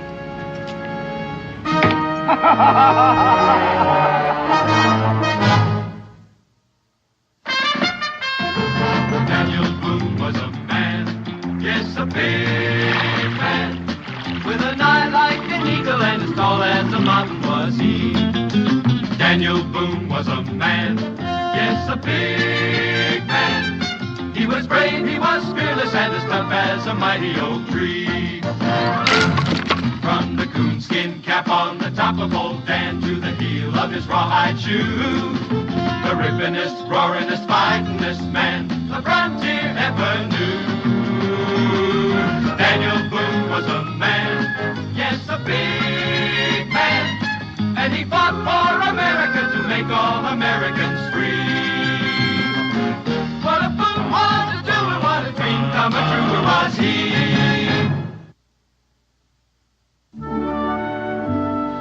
Only from Boone country does one find furs like that. It's magnificent. Get to it, Pelletier. How much? Oh, these are very disturbing times, Daniel. Mason, get ready for a terrible tale of woe. What is a businessman to do in this terrible situation? Who came first to New Orleans? The French, eh? All right, New Orleans is French. Then one day they have a war in Europe. And we wake up one morning, New Orleans is Spanish. Frere Jacques,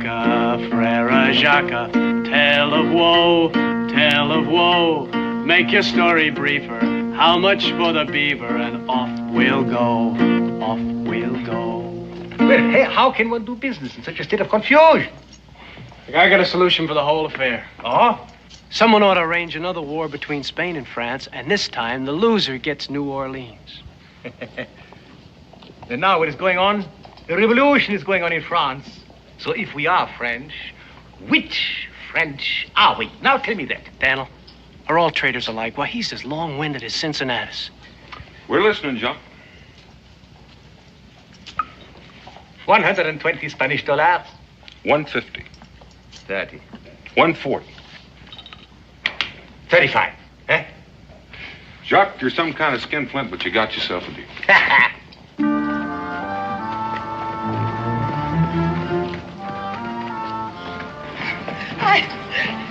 I can't go no further. Quickly. Qui est-ce qui nous dérange encore?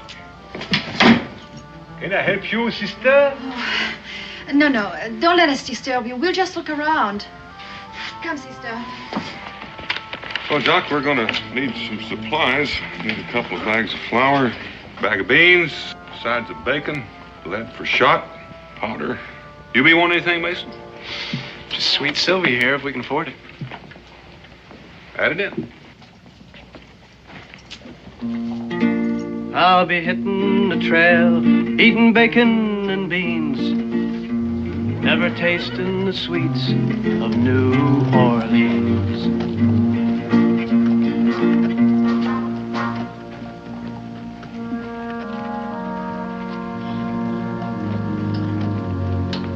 There's Yvette's and Mimi's and sweet Josephine's, but I'll never have kissed one in New Orleans. How are you going back, Daniel? The Natchez trace to Kentucky? Nope, we're heading straight north. Mason and I have some business in St. Louis. St. Louis? Oh, then maybe you will see my friend there, Father Gibault, a grand homme. He has a missionary school for the Indians, you know. But you must see him. Tell him you're my friend. Tell him Jacques Pelletier hugs him. I'll tell him, Jacques. Now.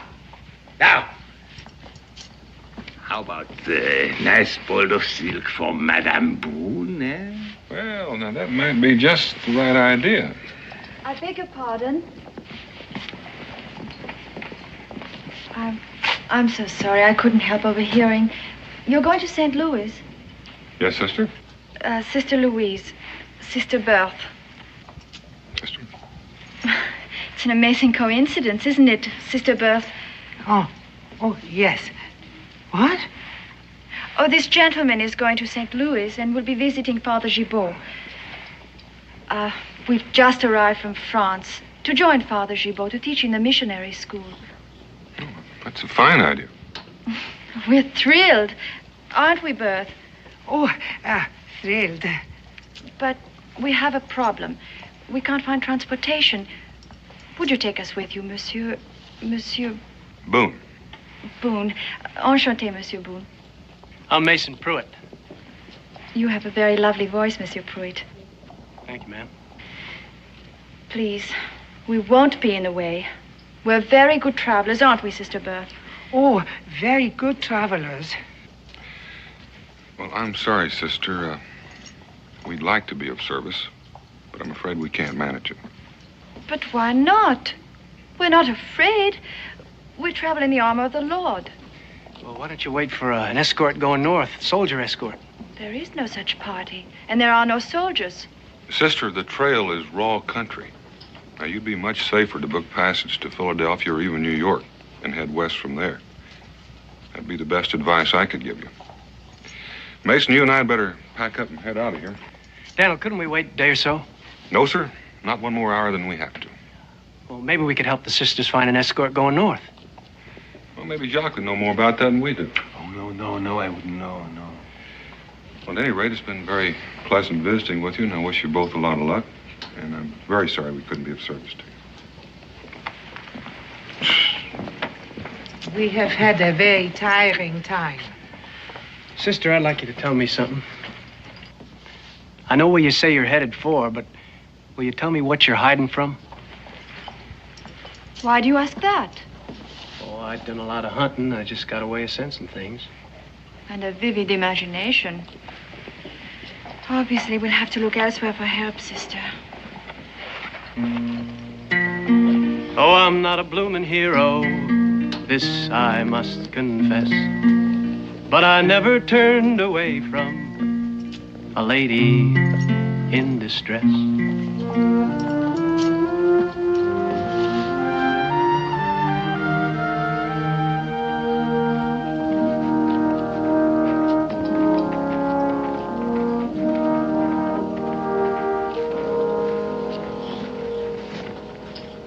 Daniel, I don't know how I'm ever gonna explain it. Explain what? Coming all the way down here to New Orleans and not taking in the sights? Well, I don't like what's going on. Daniel Boone, a little nervous about a revolution? It seems to me you done your fair share on our own. Well, ours was a little different. We managed without terror and the threat of the guillotine. I reckon the French got a right to do it their way. Maybe so. I'm going to fill up, all right?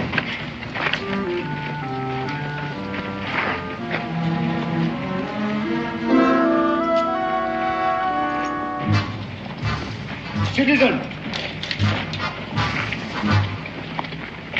We are looking for 2 nuns. Somebody sick? Oh, nobody's sick. Well, spiritual matter. Need guidance. Now, it's good to meet 2 pious men. We asked if you had seen 2 nuns. Recently? Did you or didn't you? Well, you're gonna have to supply me with more details. Was they thin, stout, young, old? One was young, one old. Well? Well, now, that's a combination. That's a little more difficult. Let me think here. No. Wait, just a minute. I did see 2 nuns down by the square.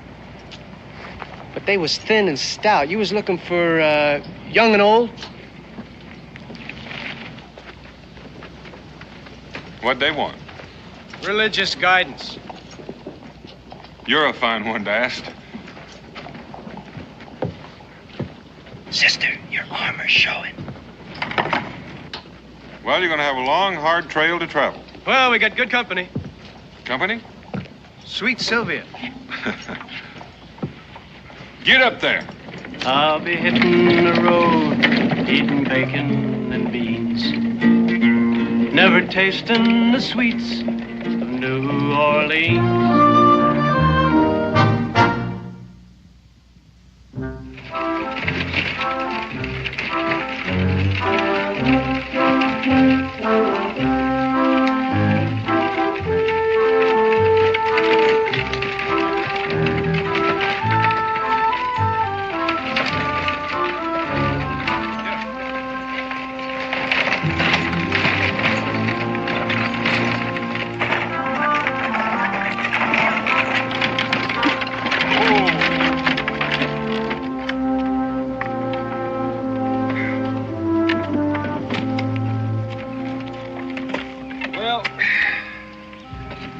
Over the easy part. From here on out, the trail gets a little bit rough.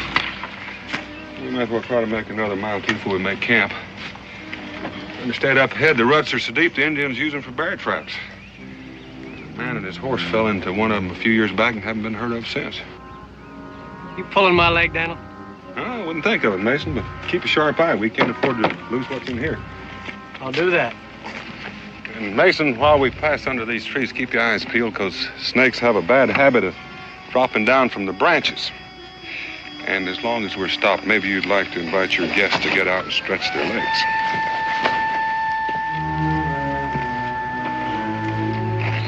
Well, that's what they say about Daniel Boone. Eyes in the back of his head. You knew we were here all the time? Most of the time. Looks like you're real anxious to get to that school in St. Louis. Don't take us back. Please. Please, monsieur. Well, believe me, sister, it'd be for your own good. You've seen what the trail is like, and it's the truth. What's up in front is rougher than what was behind. Oh, Monsieur Boone, it is so important for us to reach St. Louis. We're not afraid of what's ahead. Well, I can understand that, sister. Daniel.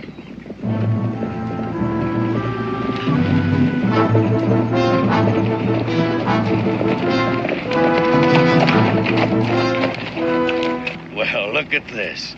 Church ladies. Better tip your hats, boys. If you're searching for sinners, here's a parcel of buttes. There ain't a one among them that ain't a kin of Lucifer himself. Where are you heading? North. You ain't gonna get much for your trading goods.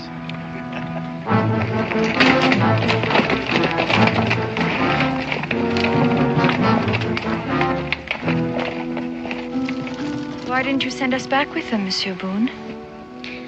Well, to tell the truth, sister, I'd rather have the Lord on my side than on theirs.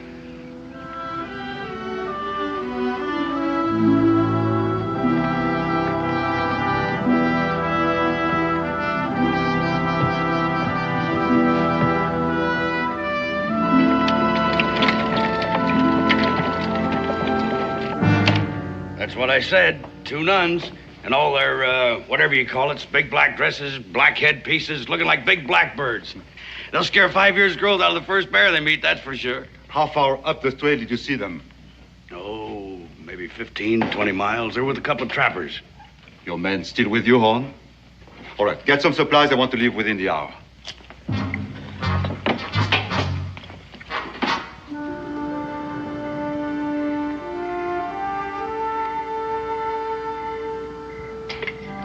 I understand the French are great hands at cooking.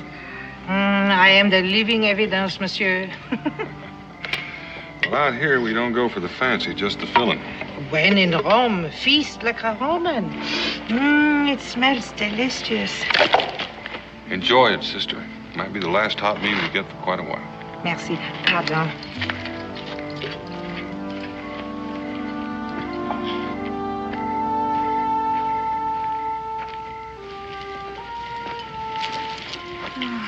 I'm just too exhausted to eat, Bert. All I want to do is sleep. You must eat, please. I shouldn't have let you come. They gave you in my charge as an infant. We have never been parted. Who knows what's ahead? It could not be worse than what we have left behind. Now, please, you must eat something. You know, it's a funny thing, Daniel. The way the older one looks after the younger. It seems to me like it'd be the other way around. Yeah, I've been thinking, Mason. You know, when you come into new country and you run across signs that don't make sense, it makes you a little curious. I'd just as soon know that the trail behind us is clear. So I want you to backtrack and take a little look-see. Tonight? Oh, first thing in the morning. Watch you see if they're all right. All right.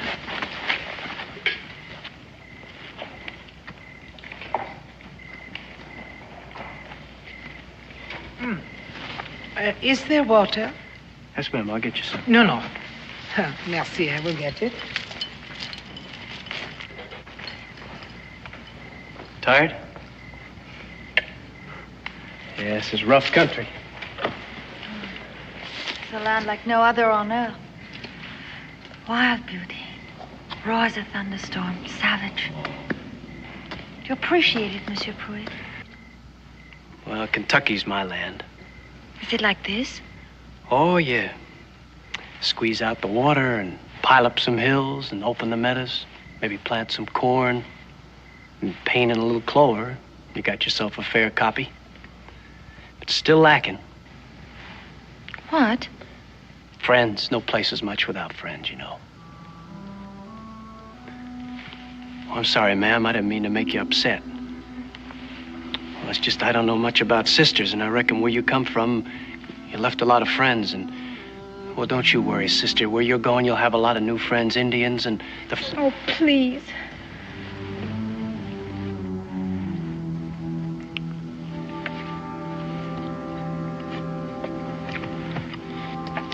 Oh, Monsieur Pruitt. I haven't thanked you enough. You're a very kind man. Excuse me, ma'am.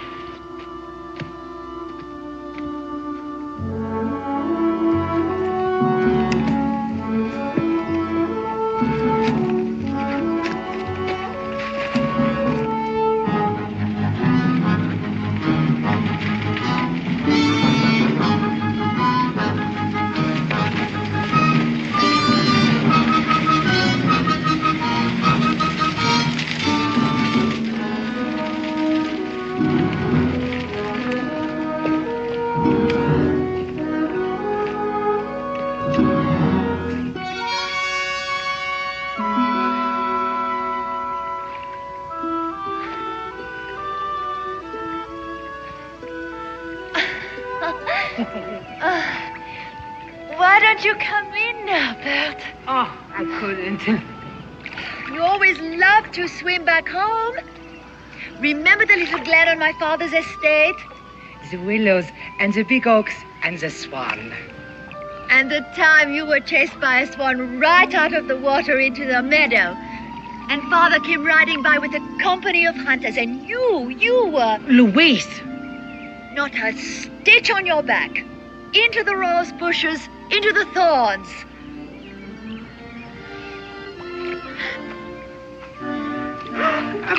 Monsieur, go away.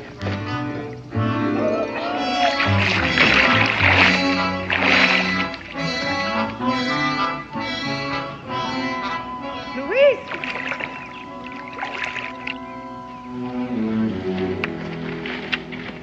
You see anything? Well? There's 8 of them right behind us. 2 of them's in the city looking for the nuns, and they're with that mean-looking trapper past us yesterday. You better get going. Get the women. Daniel, I've been made a chump of, and I don't think I like it. Neither would I. I helped them because they were saintly women, nuns. The nuns don't have long hair, and she does long, black, wavy hair. She hoaxed us from the beginning. We'll worry about that later. You know what it is. She's running from the French, one of them political things. I don't think we should stick our necks out. Here, give me a hand. She's probably one of them rich, noble women. Spoiled, living off the sweat of others. A parasite, a leech, an exploiter of the peasantry. A conceited, simpering, mindless, useless member of an effete and decadent aristocracy. Just a minute. Yes, I am a noble woman. And my name is Louise Maria Charlotte de Rochambeau de Chalon. Comtesse de Rochambeau. There's the tumbrel. Take me to the guillotine. You can set up your own private reign of terror. Look, I was just saying that... I heard what you were saying. There's no time for this. Now, Mason has backtracked the trail. The French are right behind us. Daniel, I don't like being made a fool of. Well, now, you're doing pretty good all by yourself. Now, let's empty this wagon. We'll take just what we can carry. The rest we'll put in the bushes. We can't stick to the trail. We're going to have to go overland due east. That's our only chance. It's going to be rough going. Are you up to it? Oh, but why take such a risk, Monsieur Boone? This is a political thing. You're not involved. And we'll argue that point later. Are you up to it? You lead the way. We got what we need? Yeah.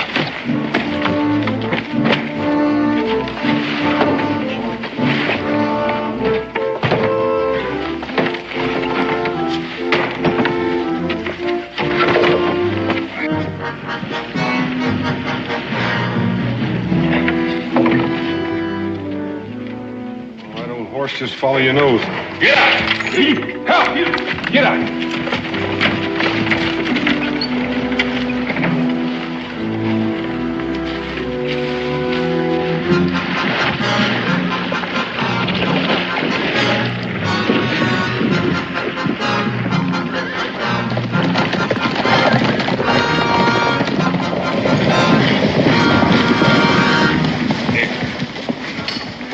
Oh, they've stopped here, huh? Hey, but not for long. And the wagon tracks, they lead this way, huh? All right, let's follow them. Allez,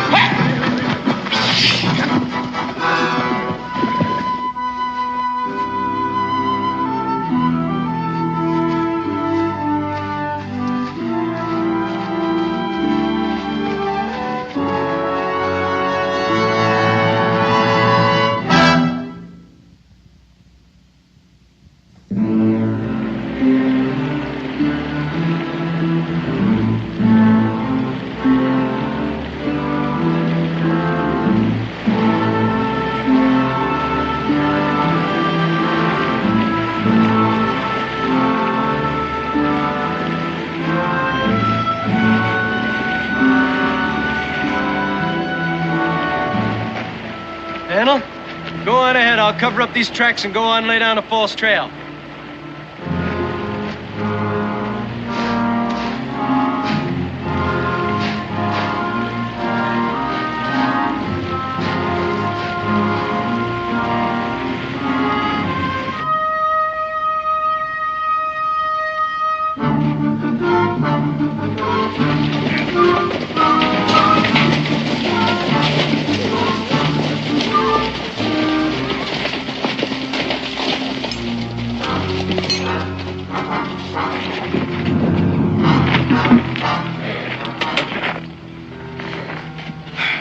We've been following an empty wagon. Where can they be? Horse would have more sense than to pull a wagon very far without a driver. I'd say they probably cut into the brush back their ways. Why would they do that? They must have realized they're being followed. Well, where would I take them? As the crow flies to Natchez. But only a crow would be crazy enough to try it. Where does this trail lead? North, to the Missouri country. Up a few miles is a fork. The right trail leads you to Natchez. All right. I'll take 4 men and ride up ahead with your horses. Monet, you go back and try to pick up their trail. On foot? The horses would never get through that brush. And don't come out without them. Is that clear, citizen? Very clear, citizen. The Count is Rochambeau. Mighty pretty. So I doubt it'll make it any easier on the trail. Well, it's all I have. Where's Bertie? Oh, she's changing, too. I think maybe you better keep that covered up. That's as good as a signal. This belonged to my father's family. I saw your father once, You did? when he was commanding the French troops during the War of Independence. He came out west with General Washington to review our militia. He was a handsome man. Yes. When he heard they were coming to arrest him, he insisted that I leave France immediately with Berthe. And he kissed me. And he gave me this.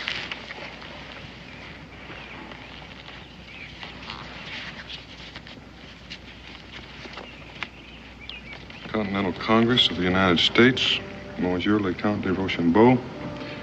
In view of your extraordinary service to our people, the Continental Congress of the United States offers you their immense gratitude. We cannot hope to repay in kind the debt we owe you. Our most fervent wish is for you to consider our country yours and to someday welcome you and your family. What will they do to him? I don't know. But wherever he is, I'm sure he's not worried about himself. Just about you.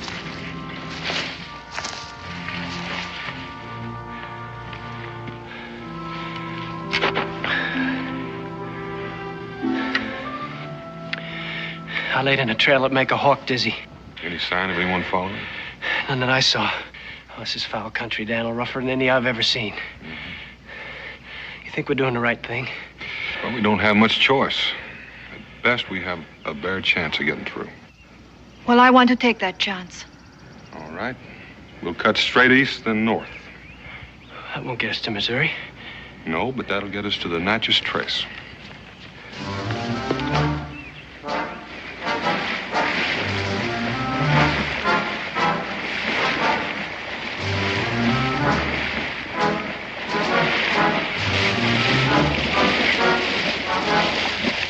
This way, huh?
Something is on me. Something is on me. Ah! Monsieur! Monsieur! Ah! Look! Monsieur, something is on me. Ah! Leeches, fire some bark. Oh, please get it out, monsieur. Ah! There are more. There are more. Don't do that. Don't pull them off. She's covered with them. Oh, please. Mon Dieu, please get them off. In a minute, sir. Please. In a minute, in a minute. Please get them in a minute. off. Please. Okay. They're all off. They're all off, Percy. It's all right. They're all off.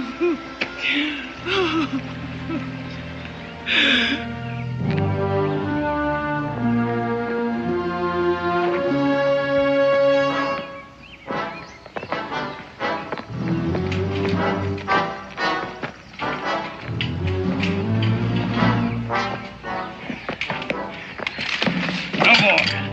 No further. There's no trail here. Nobody's been here. You will follow where I go. You don't know where you're going. This is a blind trail.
Stopped here, huh? A blind trail, eh? It took us long enough.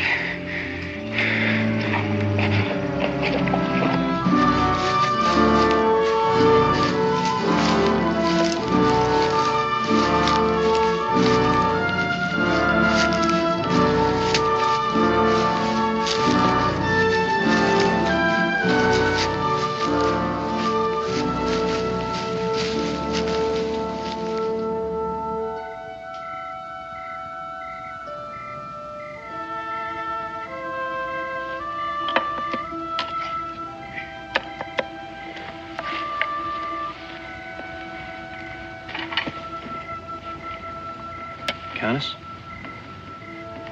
Cold beans. Don't dare a fire.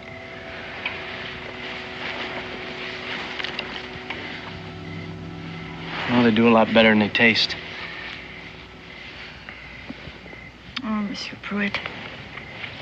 I'm sorry for being so weak. Oh, I know you're no frontier gal. Out here, they work hard and shoot a rifle like a man and... I'm not unused to guns, Monsieur Pruitt. In hunting circles, I was known as a fair shot. After all, I used to practice on peasant babies. We'd line them up in a row and bam, bam, bam. I'd like to say something. That is with the Countess's permission, of course. You may speak. You know how a man and a woman act to one another? Well, that's a funny thing. That's so? Yeah, well, it's not like one man to another. You can say one thing and mean another, and there's no harm done. Mm. But When a woman fakes a man, well, that's like taking a needle and just stabbing him with it. Causing great pain. And suffering. And the result is a man just gets mad and forgets his good sense and he says things he don't mean, stupid things. Do you know what I think? I think you're trying to say you're sorry, Mason. I reckon you're right. Now, Daniel told me about your pa. And I'm beginning to have great admiration for your family. Every member. Countess? Countess, gotta keep moving.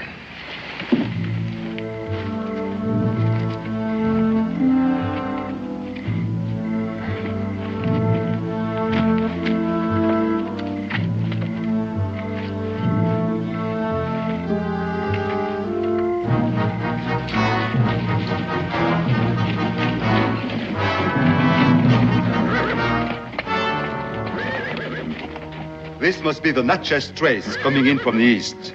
If they are headed for Natchez, they'll have to come this way. We'll set up camp right away.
Take any more.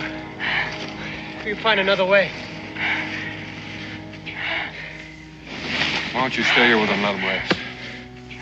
I'll be back.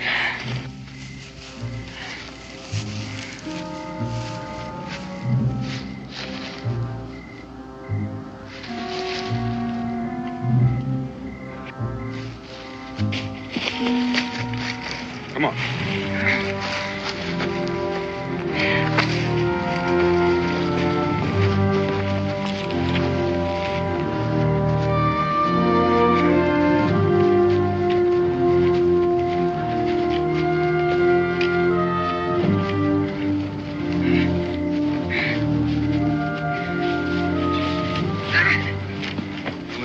Looking for the Natchez trace. Oh, good Lord. Smell it? Fire. Better have a look. Let's get these ladies back in the brush. Maybe just some other travelers. It could be, but on the Natchez trace, you look before you leap. Daniel, let me go. I'd feel a lot better if you stayed with the ladies. All right, Mason.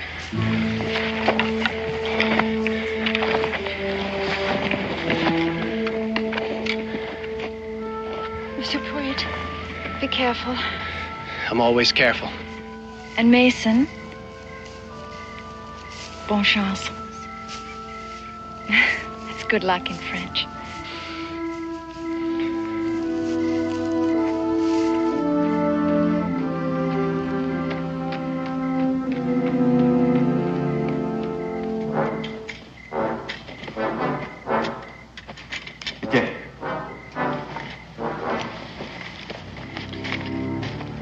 Tell the men to be alert and stay awake, do you hear?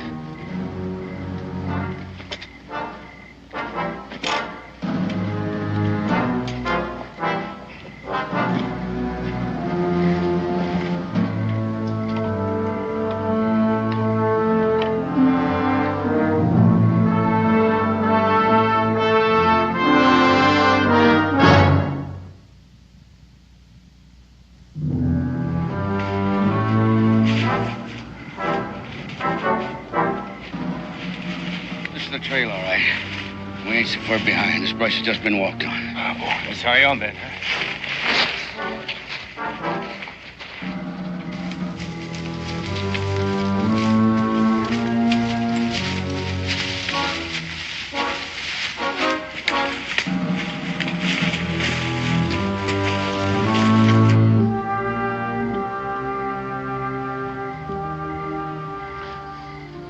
You'll head directly east once we get to Natchez. Yes. I have a cousin in Philadelphia. One day maybe you'll get to visit us in Kentucky. I think you'll like our land.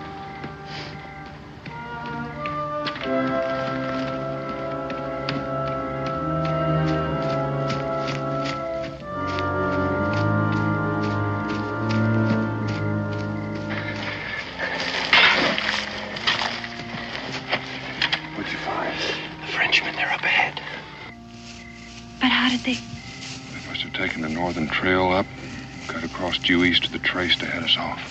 Is there some other way to get to Natchez without traveling the trace? It's that way, but there's no settlement for hundreds of miles. Well, it seems I'll not see Kentucky after all.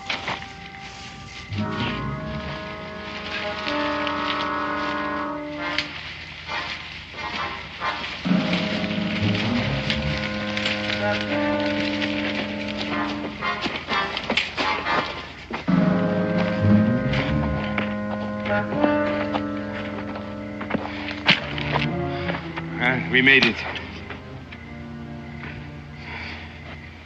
You smell that? Sure, I smell it. It's a campfire. All right. Come on, we go. We'll take them by surprise. What makes you so sure it's them? From what we've seen, I'd say they're too smart to build a fire. More likely it's your friend Boucher. Well, the more reason then, huh? You want to get your horses back, don't you? There'll be a time for that. Right now, let's talk about money. Matt here and I decided we got double wages coming for that walk through the swamp. Nothing was said about that in our original agreement? Nothing was said about a trip through country like that either. All right, you'll get your money. When we have the contest. Follow me. Follow me, vite, vite.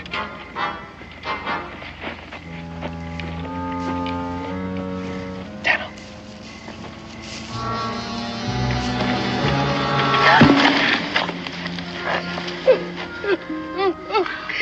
I cannot stand any more of these vile creatures.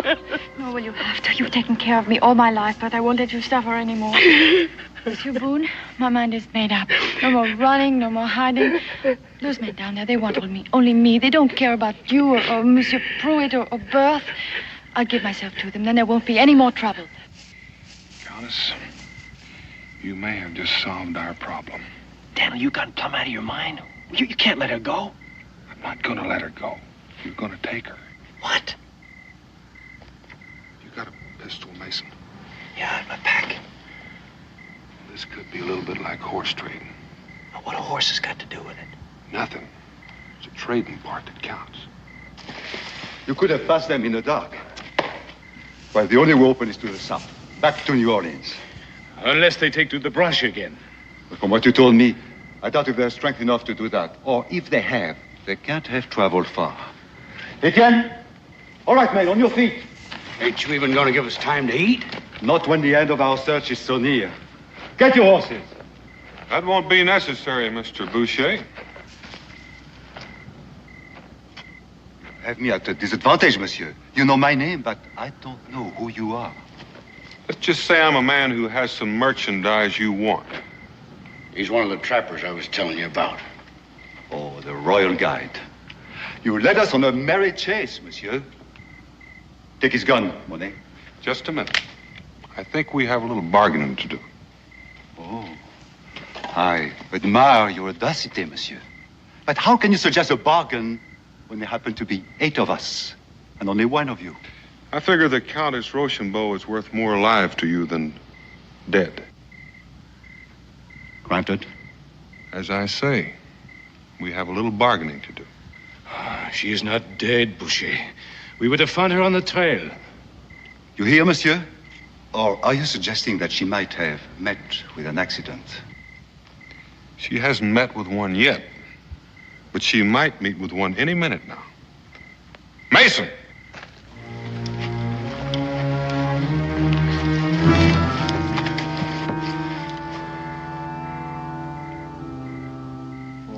Tell your men to drop their rifles.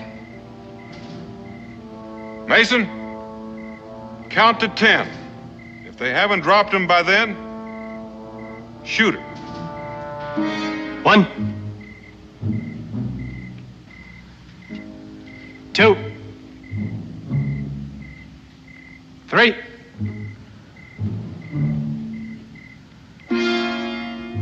Four. An excellent bluff, monsieur. But I doubt that the gun is loaded. Mason, keep count. 5, 6, 7, 8, 9. All right, men. Drop the guns.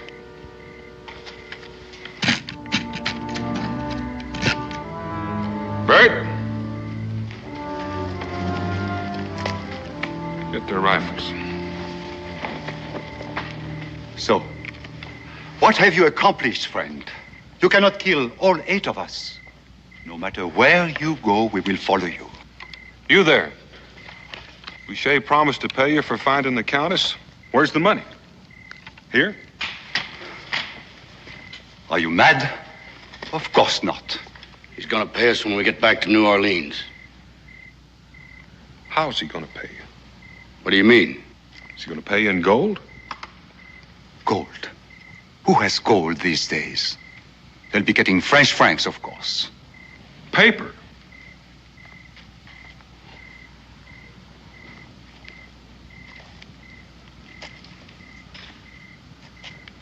Answer the question. Of course it's paper. Which might be worthless by the time you try to spend it. The French Republic is in bad shape. I'd hate to gamble on their money being good. Oh, he's trying to trick you. You will get your money, huh? And it will not be worthless. What has he got to offer you? Here. What does that look like to you?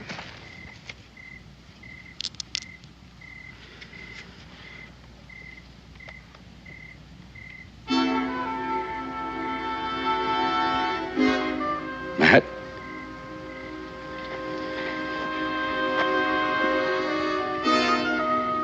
There's one for each of you. If you'll help us get the ladies safely to Natchez.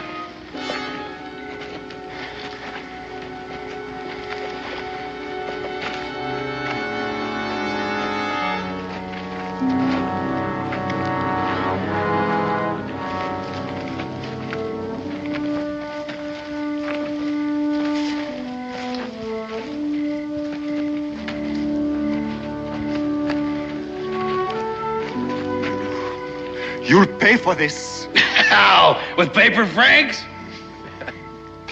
Mr. Boucher, you and your friend get out of here and have a nice walk home.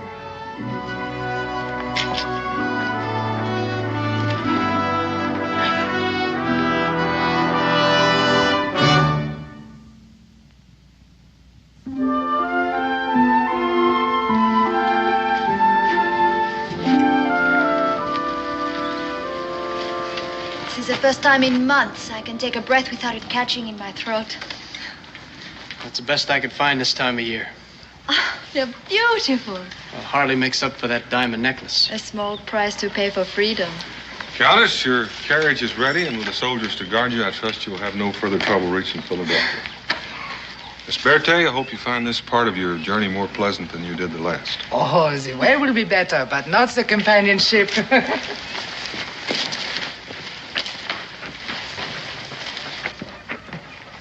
Merci, monsieur. How can we ever thank you, Monsieur Boone? Well, Countess, I'll tell you. Come to Kentucky. Oh, we will someday. I will never forget you, Monsieur Mason Pruitt. Countess, I'd like to thank you for the guitar and bonne chance. Bravo, Monsieur Pruitt. Adieu. Adieu. Goodbye.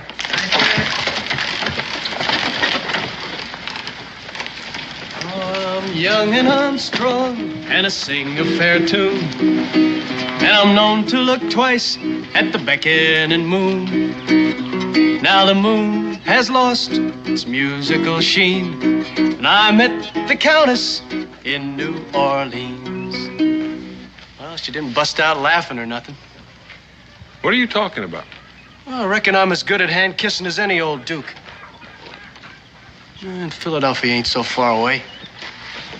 There's Mimi's, Yvette's, and sweet Josephine's, and I met the best one in New Orleans.